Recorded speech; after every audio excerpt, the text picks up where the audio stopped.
20-year-old casino dealer Melissa O'Bannon is suing her ex-boyfriend, 21-year-old Josh Carney, for rent and for stealing from her bank account. Miss O'Bannon, according to what I read in your complaint, you and the defendant were involved in a relationship for about 5 years. Is that right? Yes. How old are you? 20.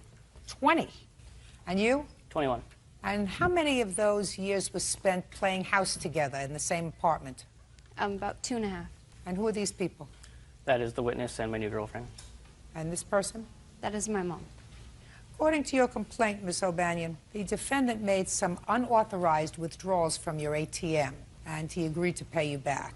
Mr. Carney says that he never made any unauthorized withdrawals from your bank account. You never made any loans to him. You also say he owes you for some rent and for some property. Yes. Mr. Carney says he didn't take any property that didn't belong to him, that all he really wanted to do was to separate from you and do so in a clean way, and you should divide the property that you accumulated together amicably, and you refused to do that. Right? Correct. For the 2.5 years you were living together, Miss O'Bannon, what kind of work were you doing? I was working for my mom, cleaning offices. And how much were you earning? About $1,500 a month. And what about you, Mr. Carney? I did a lot of fast food management. How much did you earn? Probably about $13.50 a month. So you earned pretty much the same amount. Correct. How did you handle your finances? We did them separately. We actually had a joint checking account, what everything was paid out of. You had a joint account? All bills were paid out of the same joint checking account. Is that right? For the last year, yes. It was last two, and it was the whole time. Fine. The time we moved in. Why don't you think about the answers to your questions, Miss O'Bannon? What ATM did he make withdrawals from? It was from my credit card.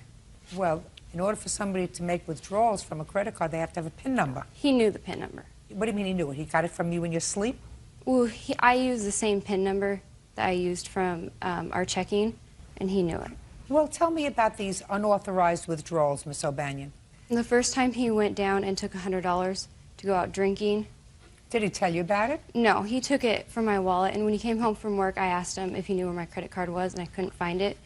He said he never seen it, and the next day it appeared in my wallet. Well, when it appeared in your wallet, did you ask him about it? Yes, I did. And what did he say? He denied it. What's next? A couple weeks later, he had a credit card that was with our previous bank, and he wanted to close that out, and so he took $500 off of it. Well, did he tell you about that? We had discussed it, yes, and he said that he was going to pay me back the $500. Okay. Does that sound familiar to you? Yes, that one does. The authorized one does. And the other one, anytime any money was taken off her credit card was all, she was with me the whole time, and the authorized was with her. I never had her PIN number. Okay, so $500 was for your own personal use. So now you don't have the debt on your credit card and she has it on hers. Correct. Well, you have to give it back to her. Got it? Okay. What else does he owe you for? He owes me for rent. He had moved out, I believe it was May 13th, and that's when we divided up all of our stuff, and he gave me the key back. And May 20th was when he got paid. He was supposed to give me $312. For June's rent? Yes, which is rent. And did he give you the half? No. Well, who was supposed to pay the rent in June? Person living in the apartment at the time. I was off the lease. Well, you weren't off the lease. I sir. was actually, according to the statement I have from the apartments, I was off the lease as of May 27th. Let me see. Your Honor, he was taken off the lease after he broke into my apartment. They immediately took him off the lease so he could not go into the apartment again. Okay. Where did you move in June? I moved into her apartment. Step up, please. First time I interviewed a girlfriend that I found them useful. Tell me your name. Suzanne Olson. Who do you live with, Miss Olson? With Josh. Only? And his mother. And my 2 kids. Well, now we're getting there. Josh. His mom. And his my 2 mother. kids. And your 2 children? Correct. Okay. Whose apartment or house is it? His mother's. The original apartment in question. I'm speaking, Swifty. So you live in his mother's house? Correct. We just moved there. When? When did we move? That's my question. I need an answer. In the middle of June. And where did you live before that? In an apartment. With whom? My 2 kids. And when did he move into your apartment? The middle of May. So he did not pay rent when he moved in with you in the middle of May? Right. He did not pay rent. Don't play with me, Miss Olson. I'm 10 times ahead of you. We understand each other? Okay. And then when you could no longer live in that apartment, you moved in with his mother? Correct. We moved to the town where his mother lives to get away from everything that was going on.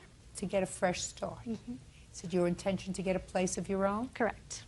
Lovely. Do you personally give his mother any money for rent? Yes. How much do you give her? $300 a month. And how much do you give your mother? That's the 150 apiece. That's what we give her.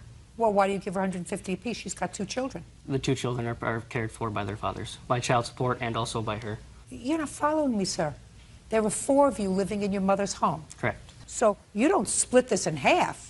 Very small percentage of that $300 a month is yours. She's 3 people, and according to you, she gets plenty of child support. Correct. In addition to her own salary. So you've got to pay the last month's rent in June. You got it? Got it. Perfect. How much is his share? It is $312.50. All right, 500 and 312.50. 812. What else do you want from him?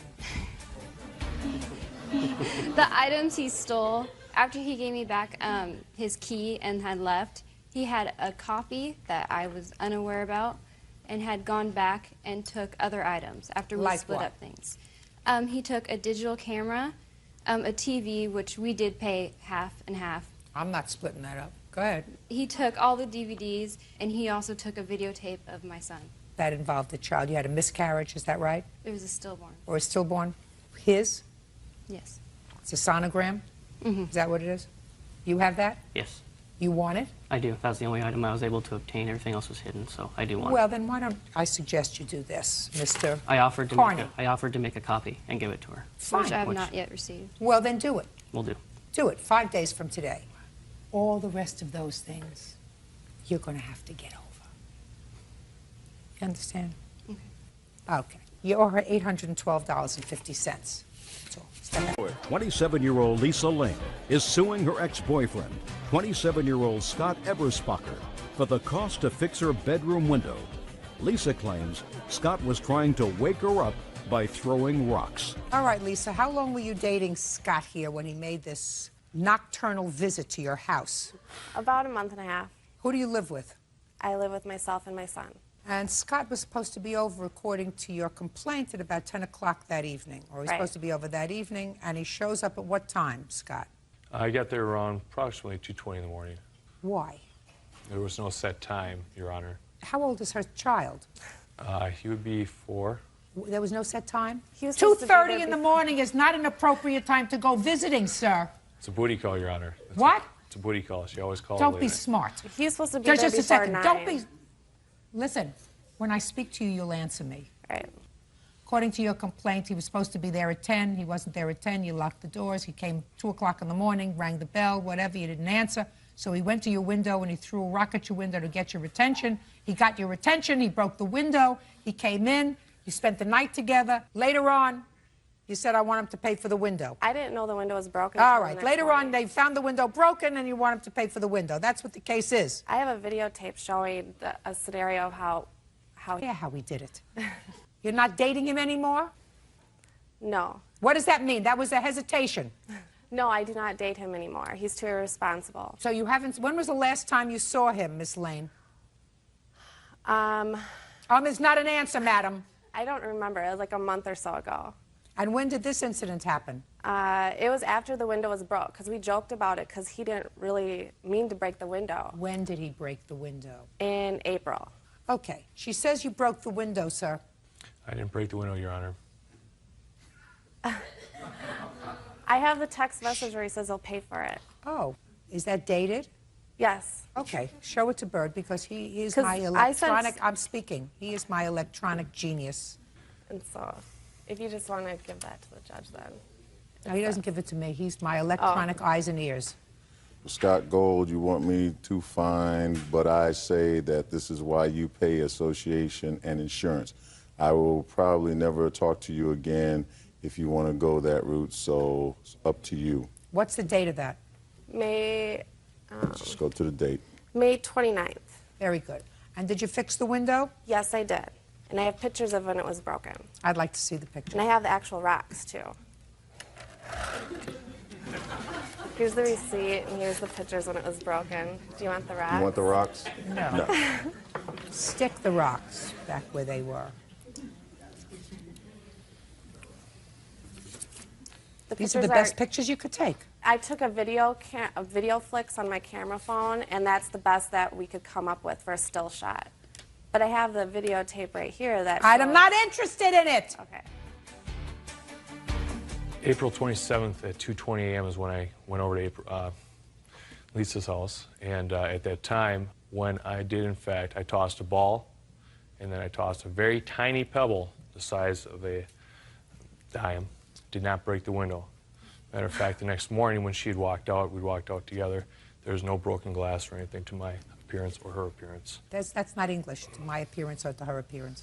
Okay. To my knowledge and to her knowledge, there was nothing broken. Don't tell me about her knowledge. So your knowledge, To my knowledge, there was no nothing broken window. Well, Correct. Then your knowledge is limited. Judgment for the plaintiff in the amount of $360. That's all. John Allen claims former friend Karen Stevenson owes for a loan of $1,800. Mr. Allen, it is your claim that the defendant borrowed some money from you. She's a former girlfriend of yours. Ms. Stevenson says that you're a con guy. She never borrowed any money from you. She doesn't know what you're talking about.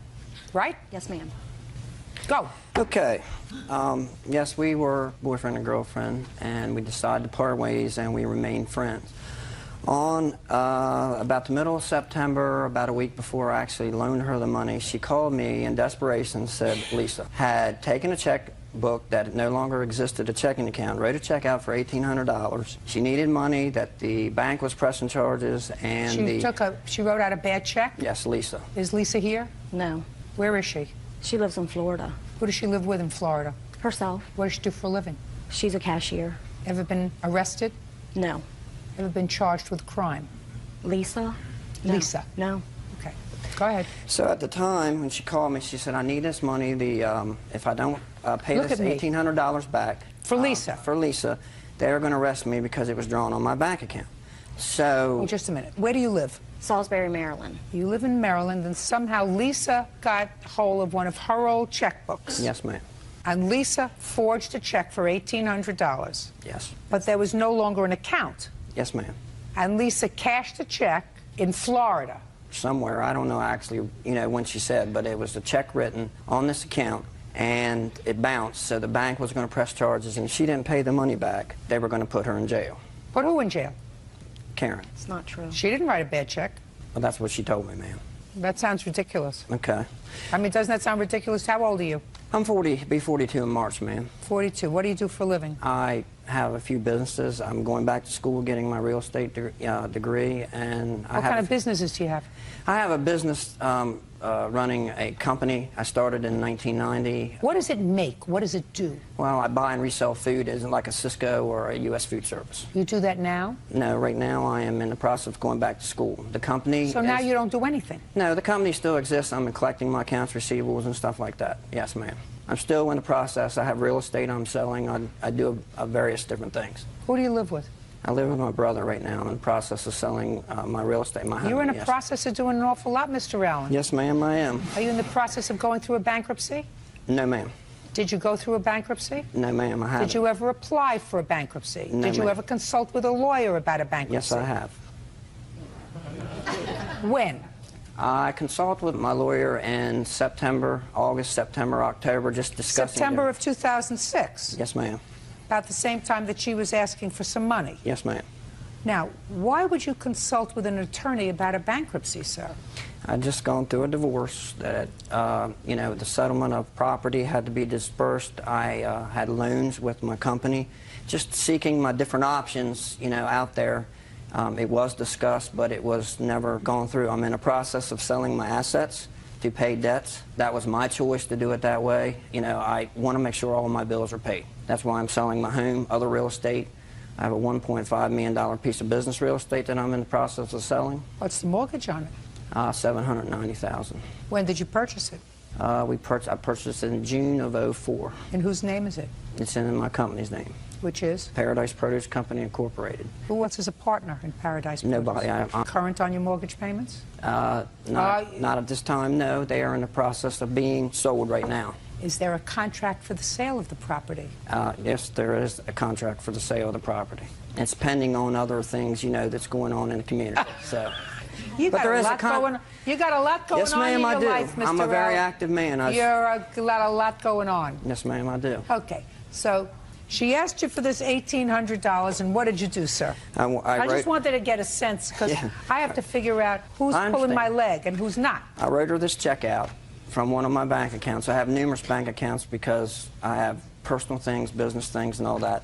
And I actually wrote it out to her name and put loan on the memo. I handed this check to her on September 26th, and she took it, and I said, you can go right down the road and cash this check at my bank.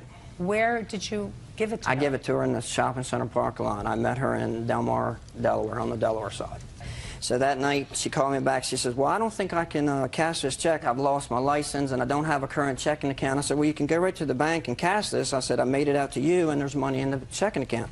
She said, no, I'd rather you go to the bank and cash a check. And I said, well, let me think about it. And I said, but I would need this other check back. So the next day, I went to Lori. This is my witness, Lori Collins. Can I bring her forward, Judge? Or? Who are you? I'm a friend of John's. What kind of a friend? Close family friend for over 30 years. Okay, go ahead. So I went by Lori's house. I discussed it with Lori. I said, Lori, I'm going to probably loan some money. I have loaned some money. She wants me to take the check back and go to the bank and cash the check and give her the $1,800. And Lori said, well, just make sure that you keep this check here, the first check, if she gives it back to you. First check is of no value. Right. Unless I can test for fingerprints on it. Right. And then the second check is, I wrote her name in the memo that I cashed this check. Here's well, that's what you wrote. And I went to the bank. You cashed the check and wrote her name in the memo. Right. So I told Lori, I said, Lori, I have loaned this lady some money. I said, as a friend, I just wanted somebody to know that I had loaned her the money. Was she there when you gave her the money? No, ma'am. Good. Sit down.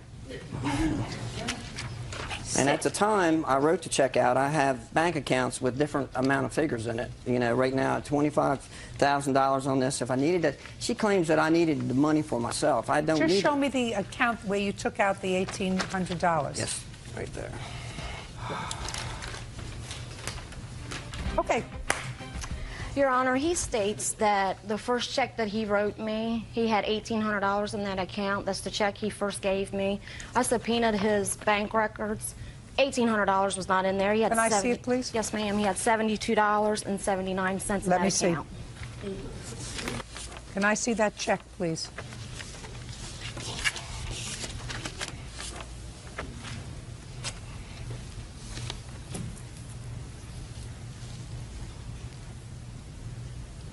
Sir, you wrote her a check on 9/26 for $1,800. You didn't have $1,800 in that account. Right. On which you wrote this $1,800 check. Right. Well, why would you write her an $1,800 check and tell her to go? Because I was going to make a deposit in the account. I moved money from different checking accounts. I have interest-bearing accounts with my business and everything like that. I move money when I need money to pay bills, like in the business. Yeah, but you didn't move any money here, sir.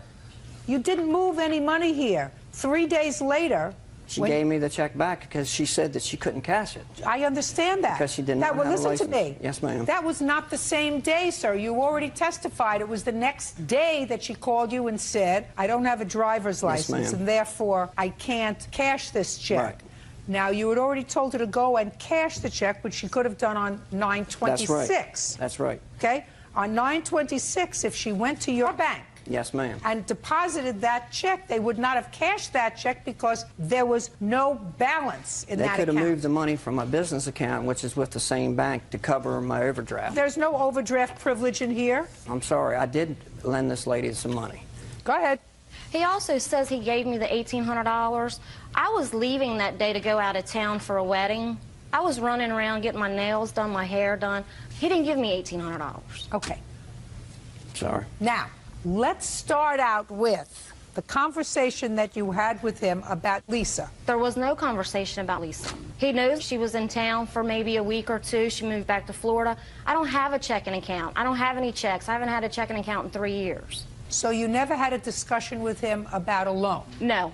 Never had a discussion with him about giving you any money? No. Why do you think he would make up this convoluted story? Your Honor, his business account had been frozen because he owes so many people money. Okay? He couldn't even make payroll. John and I continued to talk. We were good friends. He wanted me to help him take the money out of his county bank and put in a safety deposit box, put in my name, and he wanted to put the cash in there so they couldn't touch that money. Then I told him I didn't want to be involved in that because they're going to want to know where this $21,000 is. I didn't want that in my name. I didn't want any part of that. He tried to get several people to do that, and I wouldn't do it. So what you're saying is he tried to get several people to accept checks? Yes. From him? Yes. And squirrel away the money? Yes. In the event he decided to go through this with this bankruptcy? Absolutely. Keep going. I mean, he says in one statement that I was supposed to pay him back in 2 weeks.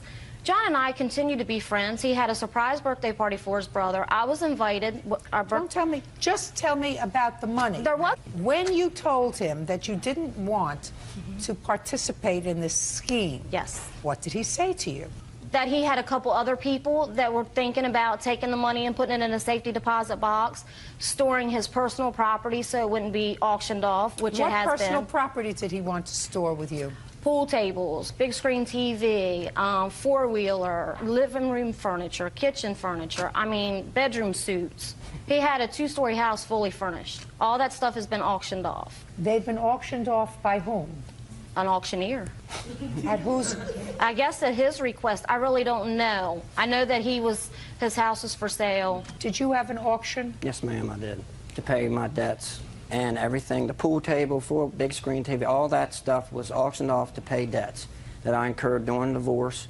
I am in process of selling 2 pieces of property, a business piece of property, all my assets to pay my debts. I am not filing for bankruptcy. I am Well, going to be it's a little paying. more difficult now to file for bankruptcy, Yes, ma'am. sir, because what you're suggesting to me is if you own a piece of property that's worth $1.5 million and you have a $790,000 mortgage, Yes, ma'am. if you file for bankruptcy, you're not going to see any of that money. Yes, ma'am. So in order to see any of that money, if you pay off your creditors now, then you'll be able to maybe walk away with a couple of $100,000. No, ma'am, I'm not going to walk away with anything. My assets are about $2.2 million. I owe about $2.1. So, time I pay auctioneers, you know, realtors, all that stuff. So it doesn't pay for you. So you have assets of $2 million and you have debts of about the same. So you can't go into bankruptcy. That Right. doesn't mean you're bankrupt. It just means that you have to go to work. Business people, you have mortgages, you have attorneys, you have Right. all kinds of other things. And you're not unfamiliar with court. Yes, ma'am. So here you come to a court and you say, I made a loan to this lady. Put your hand down. I made a loan to this lady. I did not memorialize that loan in any way. This check is of no value. Right. Because she never endorsed it. I can take out my checkbook and write out a check to Petrie Hawkins Bird in the amount of $10,000 and say, I gave him this check. Right. He gave it back to me, and I gave him the 10 grand in cash. And this is some evidence that I gave him that money, right? Right. I didn't give you any money to him. No.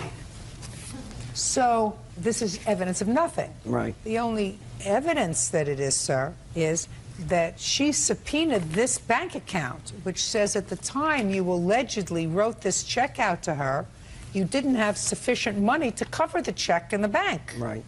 Now, you did have another bank Yes, ma'am. where you could have written a check that would have cleared. Right.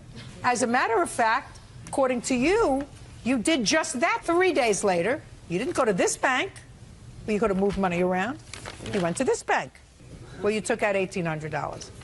All of this leaves me with a very uneasy feeling, Mr. Allen. Yes, ma'am. And if I have a very uneasy feeling, sir, the fact that you brought a witness that says that you told her all about this loan is of no value.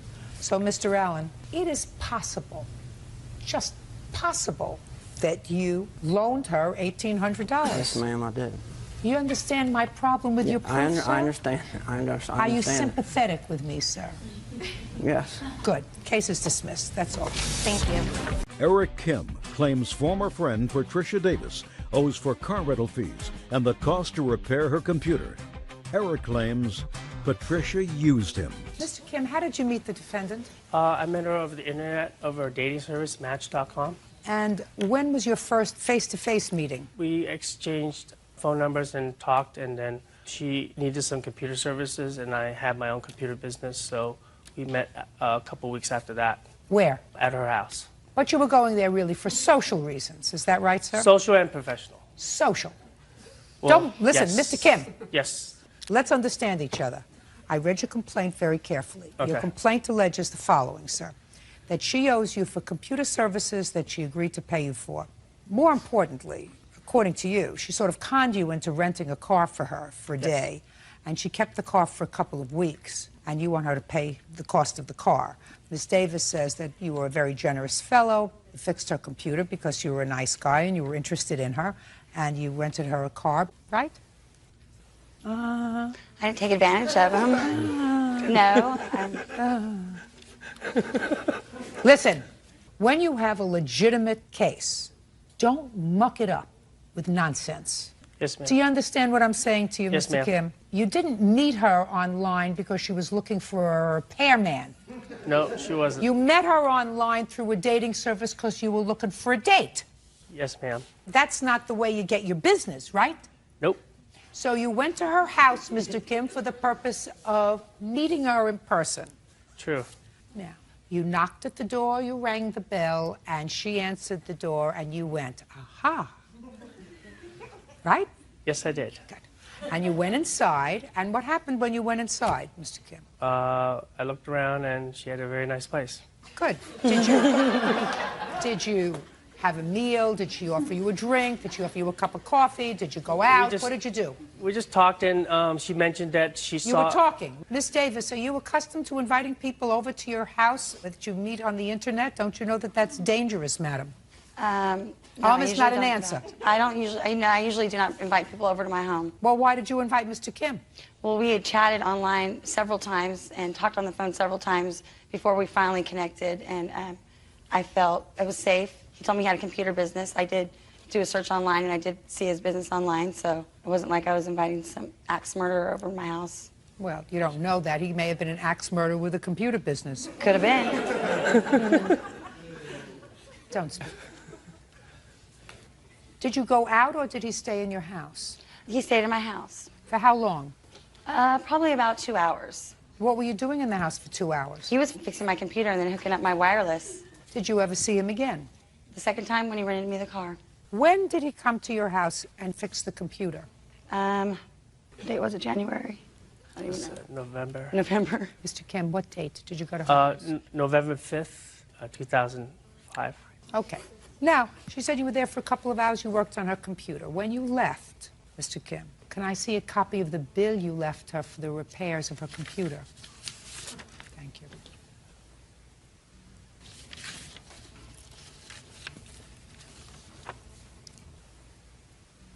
This is dated December 15th, sir. Well, I asked you, listen to my question. Yes, ma'am. My question was a very specific one, Mr. Kim. Yes, ma'am. I want to see a copy of the bill you left for Miss Davis on November the 5th.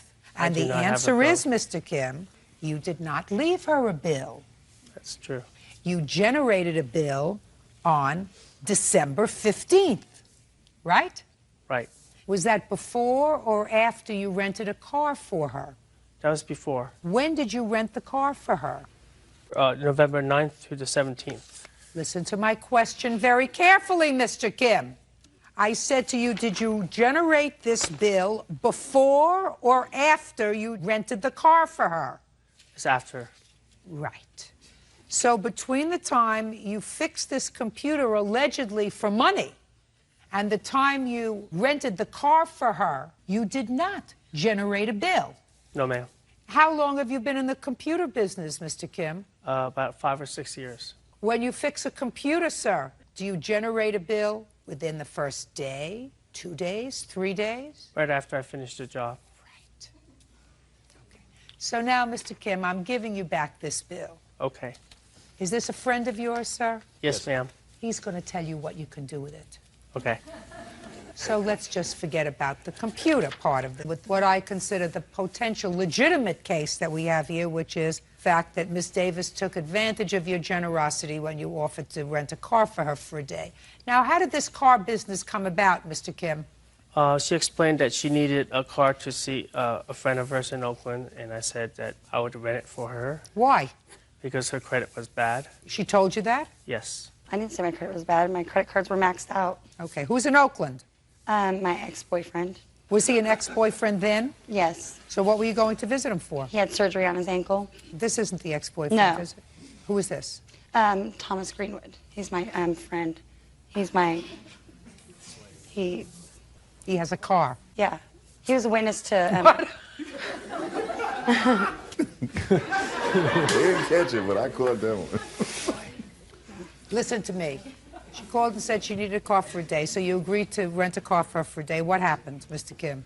She promised that she would return it, paying for the amount for the rent the next day, and that was what we agreed upon. What date did you go to Oakland? The 8th or the 9th of November. So what happened? I went there and I saw my friend, and I stayed there for a couple of days, and then I came back to my house, and then back to the Bay Area again a few more times. And then all of a sudden, the police show up at my house. And I was in bed asleep, and they, I didn't lock my door because I live in a nice neighborhood. I didn't think I had anything to worry about. And I hear this, when I'm 12, all those CB radios and stuff. And I wake up, and they have, guns drawn on me. And I said, what's going on? They're all, we're here for the stolen car. I said, stolen car? There's no stolen car. And they said, well, we have a report that there's a stolen car here. Mr. Kim, how many times did you try to reach her between the 8th of November and, what day, the 16th? Yes, at least 4 times a day. Did you leave any messages? The message box was full. What do you do for a living, Miss Davis? I'm a receptionist for a doctor's office. For how long? 6 years. Same doctor? Same doctor. What kind of doctor is it? Podiatrist. You have any children? 1. Where's that child live? Half the time with me and the other half with her father. Okay. Now you can stand up. Who are you? I'm her friend. I guess I get to handle the axe murderers. How long have you known the defendant? About 7 years. Have you ever met Mr. Kim? Yes, I have. When? The day that he came over to do the repairs on the computer. Tell me about that meeting. It was formal. I tried to stay away from them. He was working on the computer. I was just there to, lend support. I was over visiting my friend. So she wasn't there alone? Correct. When Mr. Kim came over? Yes. Very nice. So what do you know about this car, sir? Only that they agreed to... Don't tell me what they agreed, sir, unless you were there when the agreement was made. Well, they talked about renting the car at that point. They did? Yes. Tell me what you heard. I don't recall who brought it up. I just, the fact that she didn't have a vehicle and that they had problems, getting a hold of each other. He was offering and she was, lending it to be known that, Sit down. Why would people come on national television to make a fool of themselves? You don't want to say anything, do you? No, ma'am. Perfect. I could.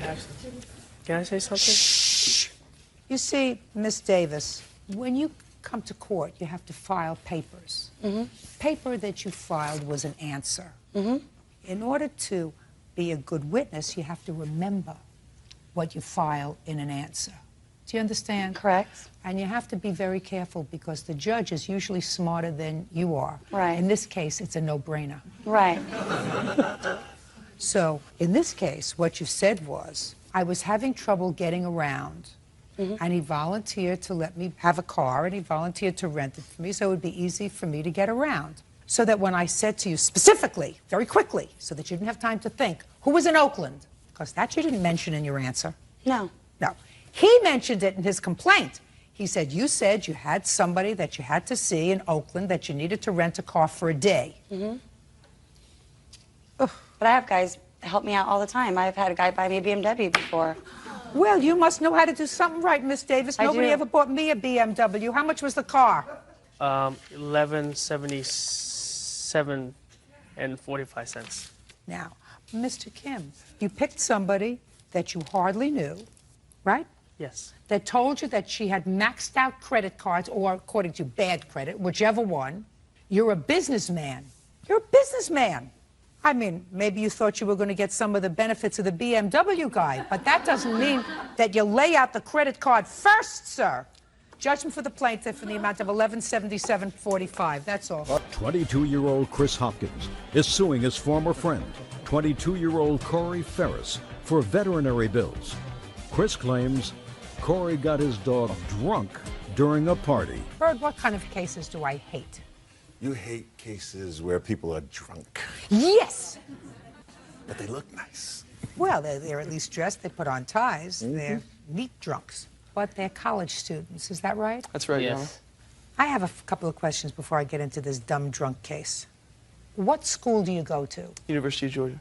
And what year are you in? I am about to graduate in the fall. You know what the tuition is?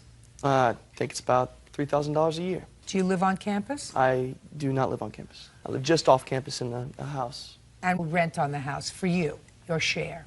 $650 a month. Take your hands out of your pockets. How old are you? I'm 22 years old. Okay. Do you go to school full time? I do. Do you work? I do. What kind of work do you do? I work for Miller Brewing Company. And how much did you earn last year? Approximately $7,000 last year. Okay. So, pocket money. Yes. And who's footing the bill for this tuition? My father. Now, you, Mr. Ferris. Yes. You have about the same expenses, sir? Maybe a little less, but pretty much. Except for I don't pay tuition, I have a scholarship. Okay. Do you work? It's not an answer. Didn't work, I just graduated in May. Okay, so who supported you while you were going to college? Well, mostly my dad. Good. Now, according to your complaint, Mr. Hopkins, you were having a party at your house. That's correct, Your At Honor. your rental house. No, it's owned. By whom? By me. You own the house. That's correct. Where you live. That's right. Good. How did you save up enough money to buy this house? My grandmother left me money, Your Honor. So you took your grandmother's money. That's Let me correct. understand something. You took your And I grandmother's... invested it. Listen to me. You took your grandmother's money and you invested in a house. That's right. Where you charge rent to other people. That's correct. And you have parties where there's a lot of drinking. Yes, Your Honor. Now, according to your complaint, Mr. Hopkins, you had one of those wild parties where everybody was drinking, and you have a dog. Right. And it is your complaint that Mr. Ferris fed your dog alcohol, as a result of which your dog got sick.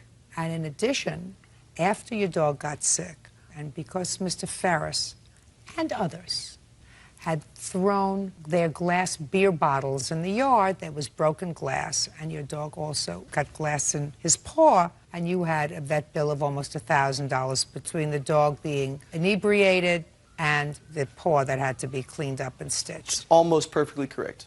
It's close enough for your purposes, sir. Now, the first thing that you said that's irritating me is that your father spends a lot of money for school for you, and this drunk business always struck me as being stupid, even when my own children were involved in it when they were in college. I always resented paying for a 4-year party. But what really irritates me about you, Mr. Hopkins, is that I'm sure that your grandmother was somebody who saved her money and was very careful with her money. Yes, Your Honor. And when she left you that money, I'm sure what she wanted you to do was to be careful, cautious, and respectful of this little legacy that she left you. And you bought a house and proceeded to throw parties and probably trash it. That's not correct, Your Honor. Well, how many college kids live in your house, sir? 2. Myself and one other. And how many parties did he have last year, Mr. Ferris, at his house? Countless. Countless. Got it. So that's my problem with you. We have very clean parties, Your Honor. What? We have very clean parties, Your Honor. We're responsible. Mr. Hopkins, don't play with me. I'm not playing with you. Good. If you're not playing with me, then don't talk to me unless I'm talking to you. Yes, Your Honor. Now we'll get to you, Mr. Ferris, because you acknowledge in your answer, ply the dog with alcohol. You're going to tell me why, because Bert is really interested to know why you would give a dog alcohol. Well, I didn't give it to him at first. I was drinking it out of one of those Dixie cups and was sitting on the floor next to my chair. And the dog came up and started drinking it himself. So I figured, you know, this dog is clearly an alcoholic. So I fed him maybe 10 ounces of beer. Okay. Could not have gotten him drunk. It was Listen to me, very Mr. small Ferris. amount. Put your hand down. I didn't ask you anything. Mr. Ferris, your defense, as far as I can understand it, sir, is that you gave the dog alcohol, but not more than, according to your answer, 12 ounces of alcohol, which could not have made this dog drunk. Being a veterinarian, I don't think you can make that judgment. But your defense really is that there were other people also giving the dog alcohol, so if the dog got sick, it was a cumulative effect, therefore you should not be responsible. That is your defense, is that right? Not only that, but I don't see why I should be responsible, period, because, especially for the dog cutting his foot, I don't see how that has anything to do with I'm me. talking to you about alcohol, sir. All right. And I have other important cases to do today, other than drunk cases, which I don't like to begin with. So I'm going to give you a quick analogy. Let's say on a Saturday night late, you're walking in the street and you're walking alone, and a group of 3 thugs come up and surround you and demand your wallet. The 3 of them then take out knives and start to stab you, and you are critically injured. The police catch one of them. The other 2 get away. Put your hand down. If the perpetrator said, I wasn't the only one to stab him, and therefore you can't charge me with stabbing him critically because there were 2 other people involved. Do you know what the justice system says to you? What if the guy testified against the other 2 and they gave him a lesser... Listen to me. Don't change my fact pattern, sir. All right. This is my party. This is my playpen. The fact that you were dumb enough to feed this dog alcohol, causing the dog to get sick, makes you totally and completely responsible. And if there were other morons like you at the party, sue them. You're free to do that. You're even free to bring those people before me, sir. Okay. I can deal with them. As far as you're concerned, you're the donkey, and the tail is on you. You fed him alcohol. You're responsible. Now, what were your medical bills? $967. Judgment for the plaintiff in the amount of $967. Do me a favor, no more drunk cases today. Donnie Gatewood claims his daughter, Crystal Gatewood, and her boyfriend, Christopher Mayer, owe for loans. The defendants are countersuing, claiming Donnie put sugar in Christopher's gas tank. Ma'am, have a seat. Mr. Gatewood, this young lady is your daughter, and the co-defendant is her boyfriend. They have a couple of children together. They are not married. Correct, ma'am. It is your claim that you made a loan to them, a loan in the amount of, I believe, $4,000. Yes, ma'am. That they were supposed to pay you back. Correct. They didn't do that. Correct. Your daughter and the boyfriend say that this was not a loan, this was a gift, because they had fallen on some hard financial times, and that you became more and more obsessed with getting this money back, an obsession that rose to the level of harassment. They are counterclaiming, claiming that you not only harassed them, but that you vandalized Mr. Mayer's car. Yes. How old are you? I'm 20. How many children do you have? I have 2. How old are they? They are 2 and 6 months. Is Mr. Mayer the father of both of those children? Yes. What do you do for a living? I was a forklift driver. Well, how long ago were you a forklift driver? A few weeks ago. And how long were you a forklift driver? For about 6 months. And before that, what did you do? Forklift driver at another job. Why do you keep changing jobs? Because Mr. Gatewood keeps calling on my jobs. Yes, ma'am. So it's somebody else's fault. It's not your fault that you lose these jobs. Right. Mm-hmm. How much did you make at your job? I was making $8.50. $8.50 hour. That's not a lot of money. No, ma'am. Can't support yourself and 2 children on $8.50 an hour. So what do you do for a living? I stay at home with the children. Well, you can't afford to do that. Well, right before this job, he had a job that paid $12.90 an hour. $12.90 an hour, a virtual windfall. You think you can support a family on $12.90 an hour gross? I think it's a pretty good amount. And when did you lose that job? November. And you went right to work for somebody else? Yes. When did they call and ask you for money? About the first part of February of this year, your ma'am. Now, if you were working in February, what did you need money for? Look, don't go like that. I don't know. If he's working as a forklift operator at a job that he can support a wife and 2 children, girlfriend, excuse me, why did you call your father for money?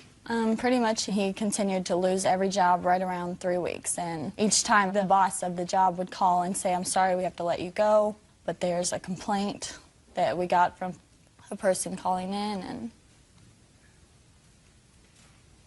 a boss doesn't fire him if he's doing a good job because some stranger calls that he doesn't know and says he's not doing a good job. That doesn't make sense, Miss Gatewood. Okay, so you called your father and said that you needed money. We actually called him and said, could we stay with you for a while until we got something saved up? So, Miss Gatewood, so you called the person who you thought was responsible for your husband, I keep saying that, I must be old-fashioned, for your boyfriend losing his jobs, job after job after job. So what you did was call him and say, could we come and stay with you? I asked for me and the kids to come and stay. I'm trying to get where you're coming from. You call the person who you believe is responsible for all your bad luck and say, can we come and stay with you? And what did your father say? He said we could stay for a few days, but he'd like to try to find us a place to stay for us to be stable. Okay. And you said? I said that'd be great. And? We went looking for mobile homes. We finally found one that we could buy for $1,000. So he told us that he would get us a loan to help build my credit. Great. So you went to the bank? Yes. And what happened to the bank?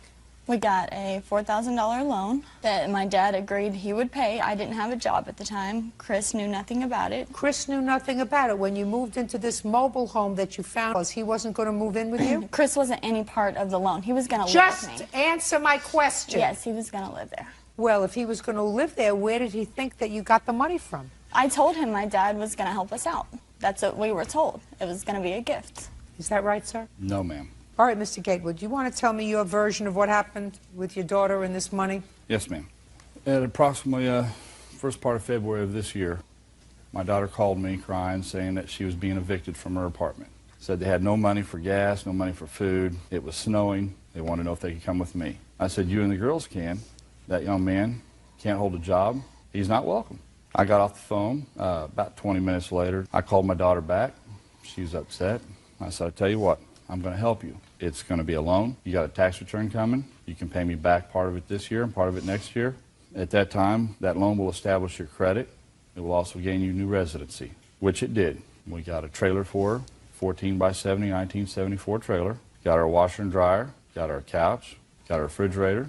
And when you say you got her, did she go with you shopping? Yes. Yes, we actually purchased a trailer. The washer and dryer came with it. The washer and dryer and the couch basically came with the refrigerator he got from work.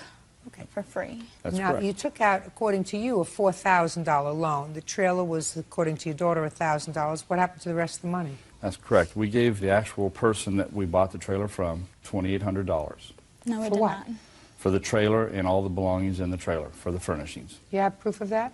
All I have is the loan, ma'am. Well, I'd have to know what happened with the money. Well, I gave her the cash to help. Look at me. I gave her cash so they could pay their car payment so they wouldn't lose their car. Okay. That's not correct. How much money did your father give you? He gave us $1,000 for the mobile home, $500 paid for the washer, dryer, couch, and stove that came with it, and $500 towards lot rent and starting all our utilities up. So he actually gave you $2,000? Yes. Okay, go ahead. That's not true, Your Honor. We gave the gentleman $2,800, and the other $1,200 I gave to my daughter. I did not give it to him. I gave it to her in cash. Okay. Now, they're supposed to pay you back with their tax return, but something happened, Mr. Gatewood, according to your complaint, that irritated you. Your daughter said, according to you, she said she couldn't make the first payment. Correct. So you went to the bank and made the payment. That was $300 and some odd. $375, yes, ma'am. Then what happened, sir? From that time, she basically asked for me to pay her lot rent as well. And I promptly went straight up there within the hour and paid her lot rent. How much was the lot rent? $300. What were you doing all this time? I was working.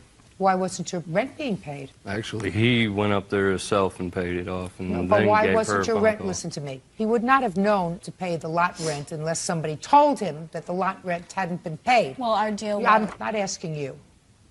Why hadn't you paid the lot rent? Because I haven't had my first check yet. So your lot rent was not paid. Your food was not paid. If you didn't have any money, so you were using the money, is that right, Mr. Marr, that he gave you? I never had money. Well, you were eating, weren't you? You weren't on life support. She has food stamps that she gets food from and everything. Why would she have food stamps? Because She's you on keep Medicaid. struggling. We're never getting Well, ahead. if you keep struggling, what'd you have another baby for? You think that that was going to make it easier? Okay. Did you get your tax return back? Yes. How much did you get? I think altogether about $4,500. And it didn't dawn on you to pay your father back for this loan? No, we were never told to pay him back. Well, you're here now. And he must have said something before you arrived here today. We were told it was a complete gift. You were told that by your father? Yes. So between February and March, when he came to the house and told you that he wanted some money, because that's what you say in your answer, you think he had a psychotic breakdown? My How dad many you goes- think he had a psychotic breakdown? I think he goes through different moments where one day he wants to be our friend and the next day he doesn't. That's not be your friend, and one day he doesn't want to be his friend until he grows up and accepts responsibility for making 2 children and holding down a job regularly. What I'm asking you is if your father comes and says, look, I took out a loan. I need you to pay me back part of it now and part of it next year, and you just got $4,500, why you wouldn't do that? Why you wouldn't do that? It's your money. You're the one who works. She doesn't work. She gets food stamps. Every time they went to do something with whatever they were doing with the money or whatever. He came over and got her, and they left and did whatever they did. I stayed at home with the kids. Those times. Never knew anything, never signed anything. Mr. Mayor, I don't believe that you never knew anything. I believe that he came and got her. Well, I knew where they were going, yeah. You knew what they were going, you knew what they were going for, right? Yes. It's just that Mr. Gatewood didn't want to deal with you. He doesn't approve of the fact that you made 2 children, you have his daughter living from hand to mouth. She's not helping herself, but certainly you're not stepping up to the plate and assuming the responsibility of a head of household. So he doesn't want to have anything to do with you until you grow up. I could understand that.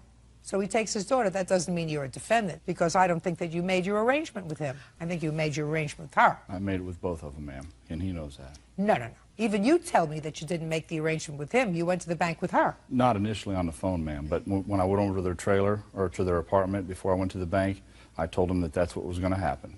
I was going to go to the bank. Just because you told them that that was going to happen, sir, does not a contract make. Yes, ma'am. I understand. That's a parent saying, this is what you're going to do. Sure. And unless you have somebody said, fine, offer, acceptance, then you don't have a contract. Yes, ma'am. So I think your agreement was with your daughter. And I don't believe her when she says it was an absolute gift. Otherwise, you wouldn't have come over to the house to try to get payment. He came over to the house because we quit talking to him. We just wanted nothing to do with him. He started... Well, why would you have nothing to do with him before he took out a loan for you as, according to you, a gift for $4,000? Because... According to you. Why would you want to all of a sudden have nothing to do with him? Because they all of a sudden wanted nothing to do with us. They didn't have us come over. My mom never came to see my daughters, nothing. You're talking about 2 weeks? You're talking about from February to March? Yeah, my mom would come over at least like twice a week and see them, and she just quit coming over, quit caring. Oh, you're just a victim. You're a terrible victim. What do you think? You think both your mother and your father had psychiatric problems during those 2 weeks? No. Well, what do you think happened? I don't know. I think they got money greedy and... Money? They got money greedy? Yes. I think we deserve that money because as many jobs as my dad has cost Chris. Miss Gatewood, if you believe the fact that your father caused Chris to lose his job, you better have a head adjustment. He may have convinced you of that, but the truth of the matter is, that's a lot of baloney. A lot of baloney. Do you think I'm a smart lady? Yes. They don't keep me around here because I'm 5'6" and gorgeous. They keep me around here because I'm very, very smart. And I have a history with people. Things make sense or they don't make sense. Parents who are faced with the fact that their daughter has had 2 illegitimate children with a man who can't hold down a job, but who seems to be in love with him and seems to at least want to try to make a life with him, don't sabotage that by getting him fired from his job so that their daughter will be out in the cold with her 2 children. I believe it's a control thing. Like, he always wants to know where I am, everything. He's always tried to bring me back to his house. No, he's not. You called him and asked if you could come home, and he said you can come home for a while, but I'd much rather see you in your own place. He doesn't want you to come home with the 2 children. He doesn't want to be a parent to your 2 little children. And he doesn't want to be a grandparent either. Oh, Miss Gateway, you are truly a victim. Maybe you found the perfect foil. What you are is a big baby who has babies, but who made an agreement with your father, and then he said, I'm not giving him my $4,500. There's no way. I didn't make an agreement with him to give him $4,500, and you don't have $4,500 because you don't work. And that's what started the problem with your father. Because if you believe that your father was the cause of all of your troubles, you have to be crazy to call him up and to say, can I come home with the girls? So you really didn't believe that because you could have called his parents and said, we're being evicted. You didn't call them. You called the terrible people who were sabotaging your life. Grow up, because your tears don't make it with me. I guarantee you, they shed more tears than you did. No. Bad people. They're really bad people. The fact that you picked somebody who can't hold a job and who can't accept the responsibility for children that he made, that's their fault too. He's there for his kid and he tries. Well, he shouldn't be there for his kids. He should be working. You're there for his kids. And you should be working too. And in addition to food stamps, as long as you're not married, which is one of the reasons you get food stamps, along with the food stamps, there are federal programs that give you free daycare. Put your kids in daycare and get a job. I had a bad influence with the daycare one time. One of my daughters got hurt. Also, somebody else's fault. So get another daycare. And you don't solve your problem by making another baby. I know. Maximum limit that you're suing for is $3,000 on your complaint. On your complaint, I'm awarding you the $3,000 because that's the maximum in your jurisdiction. I have a counterclaim. Counterclaim says, Mr. Gateway, that you put sugar in Mr. Marr's gas tank. That is not true.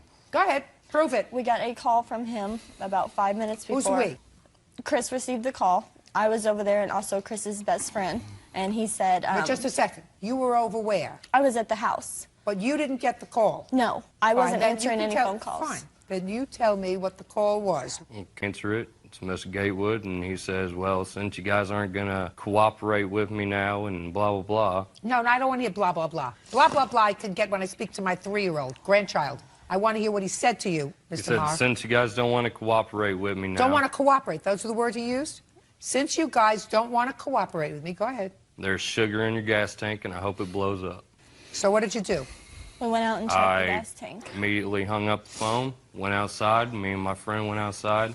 I opened the gas tank, see some white substance at the bottom. Checked my friend's truck. There's more on his than mine. I guess he thought I'd bought a new truck. We called the cops. They came over, took a report. The cop states in the report that there is... Don't tell me what the police said. I'll see the police report. I think it's on like the 3rd page. Who blacked this out? The police station does it. Fill in the blanks. Mayor, that's you. This is what you told the police. Stated that the problem stemmed from a loan that blacked out, co-signed for blank. That's what you told the police. According to Mayor, you have been harassing them for the last couple of days, including calling their home constantly. Prior to calling the police, he was speaking to you on the phone. Conversation quickly became heated and turned into an argument. While they were speaking, you told Mayor he put sugar in the gas tank of his car. Mayor and your friend then checked the gas tank of both their vehicles and saw crystal-like substance, so Mayor called the police. So here, Miss Gatewood, your boyfriend acknowledges that this was a loan. Was there anything wrong with your car? Yes. Uncross your hands. You have either the estimate or the cost of fixing it? No, I don't.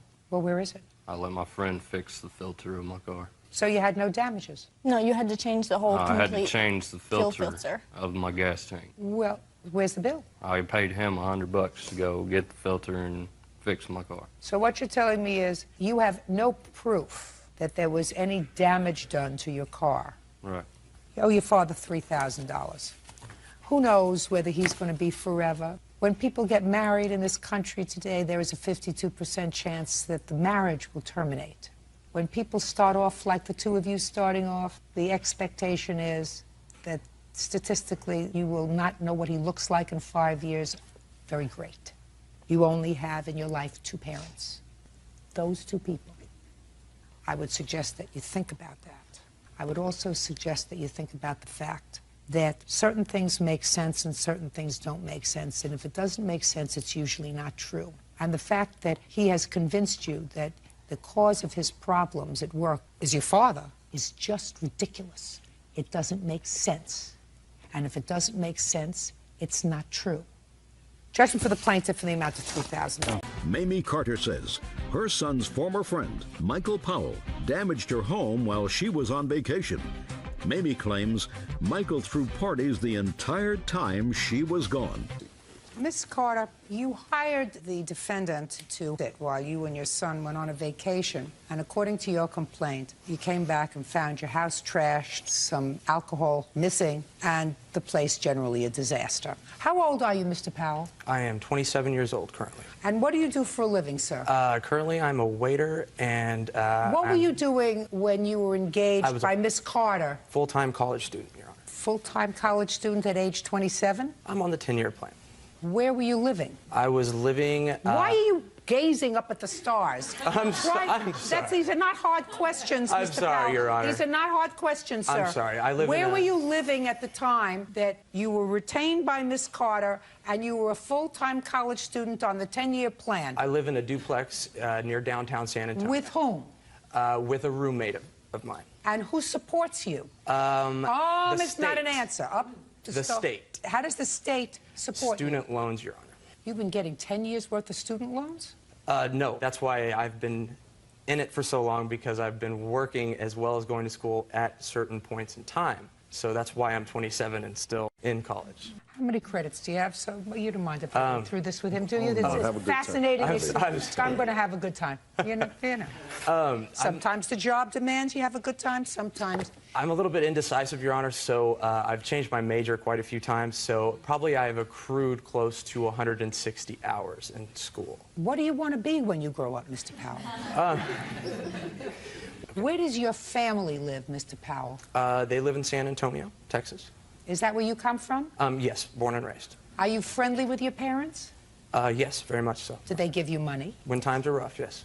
Well, if you're 27 years old and unemployed, so it couldn't get rougher than that. I'm a waiter, Your Honor. I'm a waiter. Full-time waiter or a part-time waiter? And I'm going to find out where you're a full-time waiter, if you are a full-time waiter. No, I'm not a full-time waiter, Your Honor. All right, so a part-time waiter 30 doesn't support a duplex, Mr. Powell. It's cheap rent. Didn't think that this would happen to you, did you? All right, enough. Miss Carter, which one of these two gentlemen is your son? He is the one in the... That one, in the suit? In the suit. And they were friends? Yes, they were friends since 1997. All right. Stand up for a second. Your name? Curtis Carter? Curtis, where do you live? With your mother? No, I have my own residence in San Antonio. Perfect. Who supports the residence? I do. What do you do for a living? I'm an investment broker. Very nice. Did you buy that suit all by yourself? She helped me out. Who paid for it? Gosh, my mother did. Oy. What? Gosh. Ouch. Gosh. I love it. Do you make a living? Yes. Okay. And you've known Mr. Powell for about 10 years? Approximately. Where do you know him from? We went to high school together, and we have all kinds of friends in common. You know he's a little flaky. Well, he hasn't always been. He is now. Did you recommend Mr. Powell to your mother as a house sitter? I did. But we had previously hired him, Your Honor, on a previous occasion, and we got along without difficulty. How many days did he house sit on the previous occasion? Maybe a week. And he lived at your house? That's correct. How long ago? 4 years ago. And 4 years ago, Miss Carter, was he a college student? Yes, he was. 4 years later, he's still a college student. That's right. You should have said to yourself, something's not right there. Now, you hired him when, the second time? I hired him February 24th of this year. How long were you going to be away? We went away from March 1 through the 24th of this year. And how many animals do you... 1 dog and 1 tropical fish. Okay. And he was to take care of the dog, the fish, the house. That's right. Okay. When you came home on the 24th, did you take photos of the house? We took photos of the damage the next day or so. I'd like to see the photos.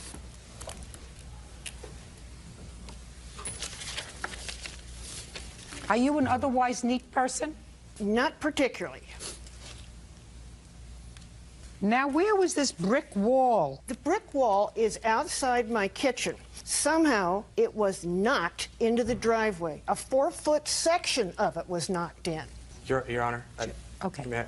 It wasn't a 4-foot section. It was maybe more like 2 to 2.5 feet. It was about 15. I know because I bought the bricks. There was... I want you to tell me, Mr. Powell, how the brick wall fell down. All I can really tell you is I believe it was because she lives in Almas Park, which is also a basin. It floods there a lot. Just a second. Did it flood the 3 weeks that she was gone? No, Your Honor. And we are not in the floodplain.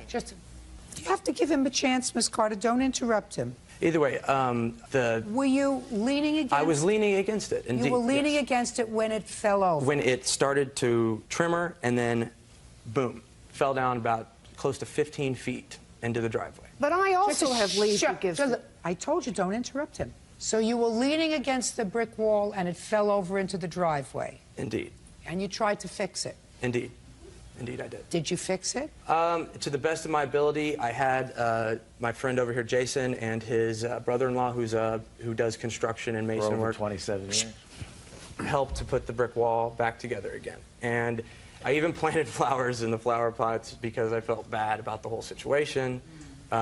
So. On what date, Mr. Powell, did the brick wall fall down? Well, I'm basing this on the plaintiff's statement. She said I got it on I don't want you. Well, it's the been so long. plaintiff is in Africa, on the plains. Okay. You are on her brick wall. Okay. So you tell me what date.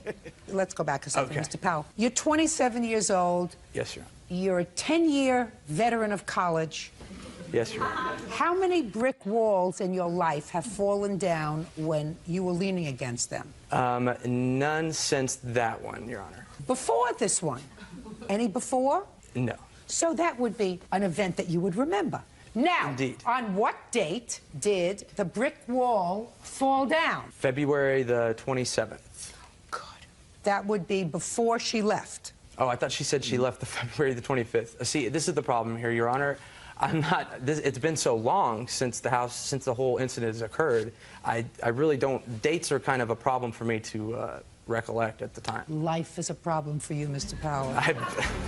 Now, when did you have the first social gathering at her house? Well, I had a few social gatherings. They were spread out, you know. She said I could have a few people over, several people over. She said there wasn't a problem with that. So I did have friends over. That's not true. Don't do it again. Otherwise, I'll say goodbye to you. And you don't want that to happen. No, I don't. How many times did you have social gatherings in the 3 weeks that you were house sitting? 3 weeks I was house sitting, probably 6, 7 times. And give me a range of number of people that you had at the house when you had these social gatherings. The most at one time would be 5, including myself. Were you always inside, or did you go outside? We went outside. When you went outside, what did you do outside? Smoke cigarettes. How many bottles of Miss Carter's alcohol did you consume? I believe her statement was 2 bottles of wine. If you don't know, say, I don't know, I don't remember, or I drank 2 bottles. 2 bottles of wine. And a little bit of Chivas Regal that she had there. Not the whole bottle, Now, which she claims. The alcohol was in the bar? It's actually in the kitchen. It's in a little drawer. A bottle of Chivas Regal doesn't fit in a little drawer. Well, there's plenty of cabinets in her kitchen. So it's in a cabinet, not a little drawer. A cabinet. Did she have food in her refrigerator? She had a little bit of food in her refrigerator. She also had a pantry that was well stocked with soups and the like. Did you partake? Yes, because that was part of the plan.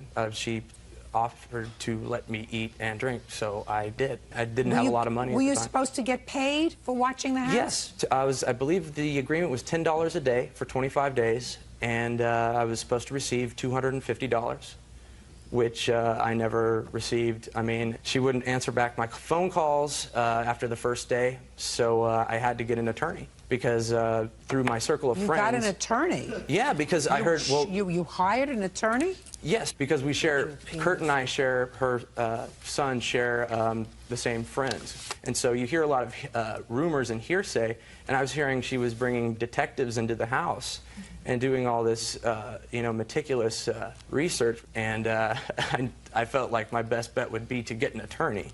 How much did you pay the attorney? $150 to send her a letter. What you're telling me, sir, is you paid an attorney $150 to get you $250. Also, just to communicate, because she was not, at that point in time, was not communicating with me. So I could not... Just answer my question. You paid an attorney $150 to send her a letter to get your pay of $250. Also to say that if there's any kind of damage as far as the brick wall is concerned, if it was a problem, me drinking the bottles of wine, you know, no big deal. Take it out of the $250. But then when I serve the papers, I see this long list of these, you know... How did the banister, this wooden banister, get broken? Which was broken when I got there.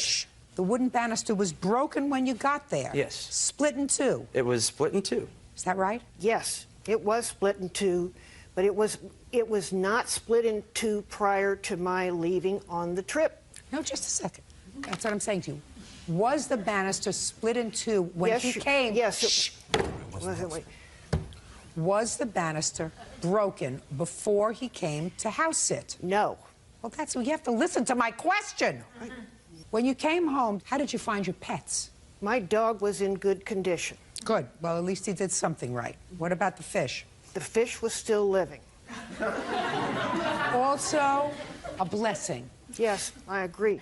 Good. Now, There was a painting that you talk about, that you have a picture of, that had a hole in it. Tell me about the painting. This painting is of a relative of mine.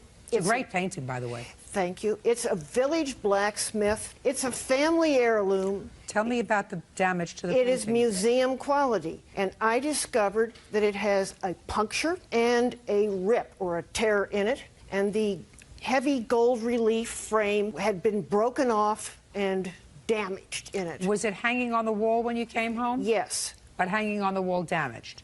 Yes. Had it been damaged before Mr. Powell started to babysit for your house? Not at all. Nice suit. Thank you. Could you step up, sir? What is your name? Barton Simpson. Mr. Simpson, you're a neighbor of the Carters? Yes, ma'am. Tell me what happened in the household while Mrs. Carter and her son were in Africa. The first thing I noticed was the defendant's red car, because Miss Carter's car was gone, and it had the writing of a wax on it that would be indicative of the police impound lot in San Antonio. As time went by, the flowers started dying on the terrace and trash started piling up on the terrace. And then as more time went on, I started seeing Miss Carter's treasured dog running around the neighborhood. So I started making an effort to catch the dog and bring it back to the backyard. On the third occasion... You mean the third occasion that the dog was... The third occasion that the dog was running around the neighborhood, I took the dog home to find that the terrace door was wide open. Okay. Did you go inside? I looked in the door, I knocked on the door, I yelled for somebody inside. When I looked in the door, I noticed the back door was also wide open. So I walked in the house to release the dog into the house. I walked in to close the back door. The first thing I noticed was it looked like there had been an ongoing fraternity party in the house. There were electric guitars up on the couch, the tables were covered with booze, the ashtrays were overflowing with cigarettes and what looked like to me the burnt ends of reefer cigarettes in the ashtrays. It looked like there had been an ongoing mosh pit fraternity party, and there was a cat in the house and dog feces on the floor. Thank you, sir. He came by once to tell me that the dog was wandering around the neighborhood, and I didn't know who he was because I had never met him. Mr. Powell, let me tell you that Mr. Simpson just related to me something that I believe, that he went into the house when you were not at home to return the dog to the house. You were not there. He described the inside of the house. That's all I want you to address, sir. The inside of the house. And I want you to bear in mind that I believe him. Okay, I understand that. Well, when he came over to the house, if he saw beer cans, there were probably some beer cans. But that doesn't mean I drank her liquor or drank all this wine. I mean, there wasn't wine bottles. There was just empty beer cans, which I picked up, threw away, And what about the dog feces that were there? Did you clean up? I cannot, no. There were no dog feces. This well, no. dog I want is you to bear in 14 mind. years old, Your I Honor. want you to bear in mind that I believe him. Okay. So if you didn't clean it up, it was there when she arrived home. No, Your Honor. It was not there. Well, then somebody cleaned it up. I cleaned it up. If anything happened... Oh, just a second. Well, you just said you didn't. I was saying that I didn't his testimony is I don't agree with his testimony, even though you do. Listen to me. I don't care whether you do or not. The dog's 14 years old. I'm telling you that I believe him. So if the dog messed in the house and you didn't clean it up, which is what you said at first, that means that she found it when she came home, unless you had Cinderella come and take care of the house at some point. Your Honor, I took grounds to try to repair her brick wall. I tried to do as much cleaning as I could with the time that I had. Like she says, she's not exactly the most cleanest person in the first place. The house is very messy to begin with. Who smokes? Do you? I smoke cigarettes, yes I do. Do you, Miss Carter? No, Your Honor. Who else lives in the house with you? No one. Cigarette ashtrays were brought from outside into the inside. Oh, that's why. So unusual. People usually do just the opposite. Maybe when you graduate, you'll start doing it the other way. Most people take cigarettes and take them outside. So what you're telling me is you and your friends had cigarette smoke outside and all the dirty, disgusting cigarette butts, when you were finished smoking outside so you shouldn't smell the house, you brought them back inside. They were cleaned and gathered in a pile, Your Honor. Not just, you mean the cigarette butts were cleaned and gathered in a let's call pile? it an organized mess. Put everything together, throw it away, put it into the trash can, and take it No, out. but it to the hadn't been garbage. thrown away, sir, because he came and he found it there. At that particular date. All right, I had enough. Miss Carter, listen to me. How much did it cost you to fix the painting? About $1,000. No, show me the bill. Come on, see the bill. I finished torturing Mr. Powell. Finished torturing him. You big slob, Mr. Powell. You took advantage of the situation. Make parties in your own condo. Don't make parties in somebody else's house. It's outrageous to treat somebody else's house with such disrespect. 27 years old. Your parents should be very proud of you. Very, very proud of you. No You're on the damage done I'm to her speaking. painting. You're on a 10-year plan. You'll never grow up. As long as somebody else is footing the bill, you're going to continue to be a big baby. How much did it cost you to clean up the house and to do any of the brickwork on the house? The brickwork cost $1,285. Clean up on the house. I had a maid service for $40. All right. How much did it cost you to fix the banister? $135. All right, it's $3,460. You better start waiting on a lot more tables and working a lot more than 30 hours a week. Do I make myself clear? Yes, Your Honor. Goodbye. 23-year-old is suing Tiffany Johnson Cross for crashing into her car in the parking lot of their apartment complex. Why didn't you have insurance on your car? I didn't have insurance at the time. I didn't even know that it lapsed. I had a change of address put in, and my insurance was not mailed to the address that I was residing at. So once I spoke with them, I didn't know that the date was up. Let's go back, Miss Cross. Where were you living? I was living in Forest Park, and then I switched. I'm now in an apartment at Fairfield, but they didn't know that. Do you have a lease where you're presently living? Yes, I do. When did the lease start? It started in the end of November. Of 2009? Yes. And on what date did your insurance lapse? My insurance lapsed on 2/19/2010. Go over there and show me where the accident happened, because each of you claimed that the other caused the accident that we're talking about, and this was in your building. Go over and show me what you were doing. I was driving. She was behind you. Yes. And she acknowledges she was behind you, because I read your answer. Yes. You were behind her. Go ahead. I was driving down. I was trying to turn right into my parking spot. Do you have assigned parking? No.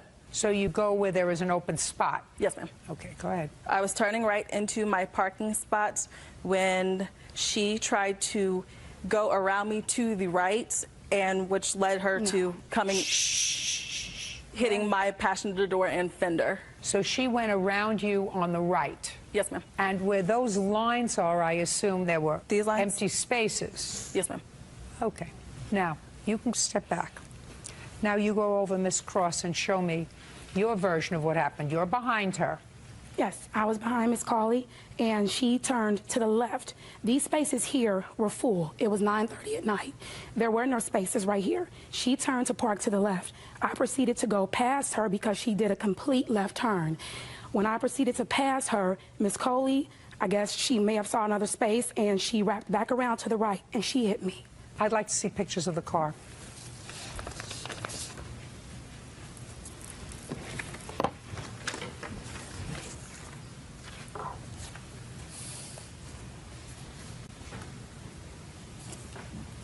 I want to see pictures of your car.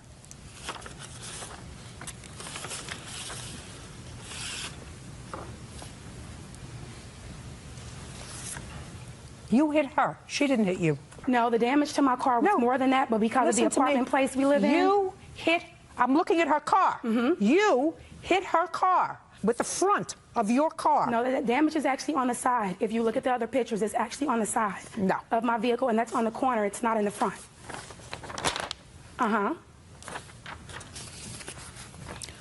Middle of her car. Where is that? Front Because I didn't of hit your car. I didn't hit the middle of her car. I hit the front of her passenger side. Perfect. It's exactly what I said. No, I'm not saying that I hit her. What I'm saying is that's where our cars collided. Listen, Miss Cross. Yes. I know exactly what happened, and you had no insurance. Did you ask her to report the accident a couple of days later so that you could have your insurance reinstated? No, I did not. You didn't? And it wasn't because I didn't have insurance. At the time, I didn't know that it had lapsed until I called to talk to my insurance company, and then that's when they told me. I immediately reinstated my insurance. Go I ahead, did not Miss hit her Coley. car. She hit me. Go ahead, Miss Coley. No, you hit her. That's why we're here, for me to make that decision. I can see from the pictures you hit her. I don't see how you get that from the pictures. Listen, you want to look at them? You can. But that's what my job is, to look at it, to look at that, to listen to the story, and to make a judgment as to whether or not you were trying to get around her because you were trying to exit and she was trying to park. I don't think you were trying to get her parking space. I don't think that no, I don't even live over that area. Only one attitude here, and that's mine. You weren't trying to get her parking space. You were probably trying to exit. But you hit her car because you couldn't wait an extra 2 seconds for her to pull into the spot. No, I could have waited. She turned left with no Listen to signal. me. You can't talk over me. No, I can't. That's what the pictures show, that you hit her car. That's what the damage to her car show, that you hit her car. That's what the damage on your car shows, that it was the front of your car that hit her car. It's exactly what she describes in here, that you went around her. How did I go around her if she turned to the left? Okay, can I see your estimate, please? What's the actual estimate right there?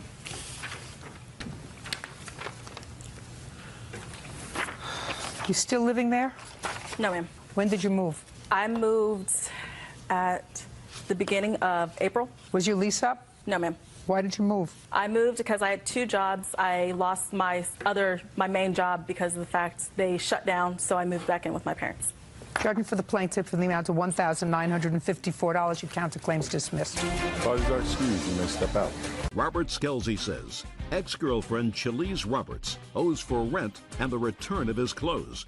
Chalise says the money and clothes were both gifts. Have a seat. Thank you, Bird. You're welcome, Judge. Mr. Skelsey, you and Miss Roberts, according to the complaint that I've read, dated for a period of time. You claimed that you made her a loan of $250 at some point for rent. In addition, after you were no longer together, you never lived together, but you probably stayed over occasionally at her house because you claim you have some clothes at her house that she refuses to give you. A few nights, yes, Your Honor. Ms. Roberts says that the $250 that you gave her for her rent was a gift, and that everything in the house that was yours, you took. When did you date Miss Roberts? From when to when? We met each other in January of this year. We met off a chat line kind of thing. We just started dating right off the bat. You both live in the same community? Yes, in the same area, yeah. And when was this loan that you gave to her? The loan was in May. She was having financial difficulties. Tell me about the conversation that you had with her when you discovered she was in financial distress. Actually, she asked me. She said, No. She did. She asked me. She goes, I'll do anything for you. Can you loan me some money? I'm having financial difficulties. I said, can you ask, one of the fathers of your children He offered to give. Listen to me, Miss Roberts. Don't speak again until it's your turn. And she said that she didn't want to do it because she was scared of like a custody thing. I said, okay, I understand. I have the extra money. I'm going to need the money back soon, but I have the money right now available to you. I said, so here's the money. I wrote it out to her landlord. You have a copy of the check? Oh, yeah. I'd like to see it. Yeah.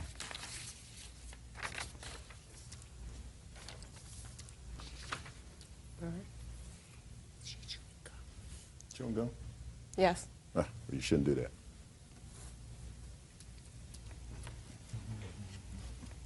Okay, May 23rd.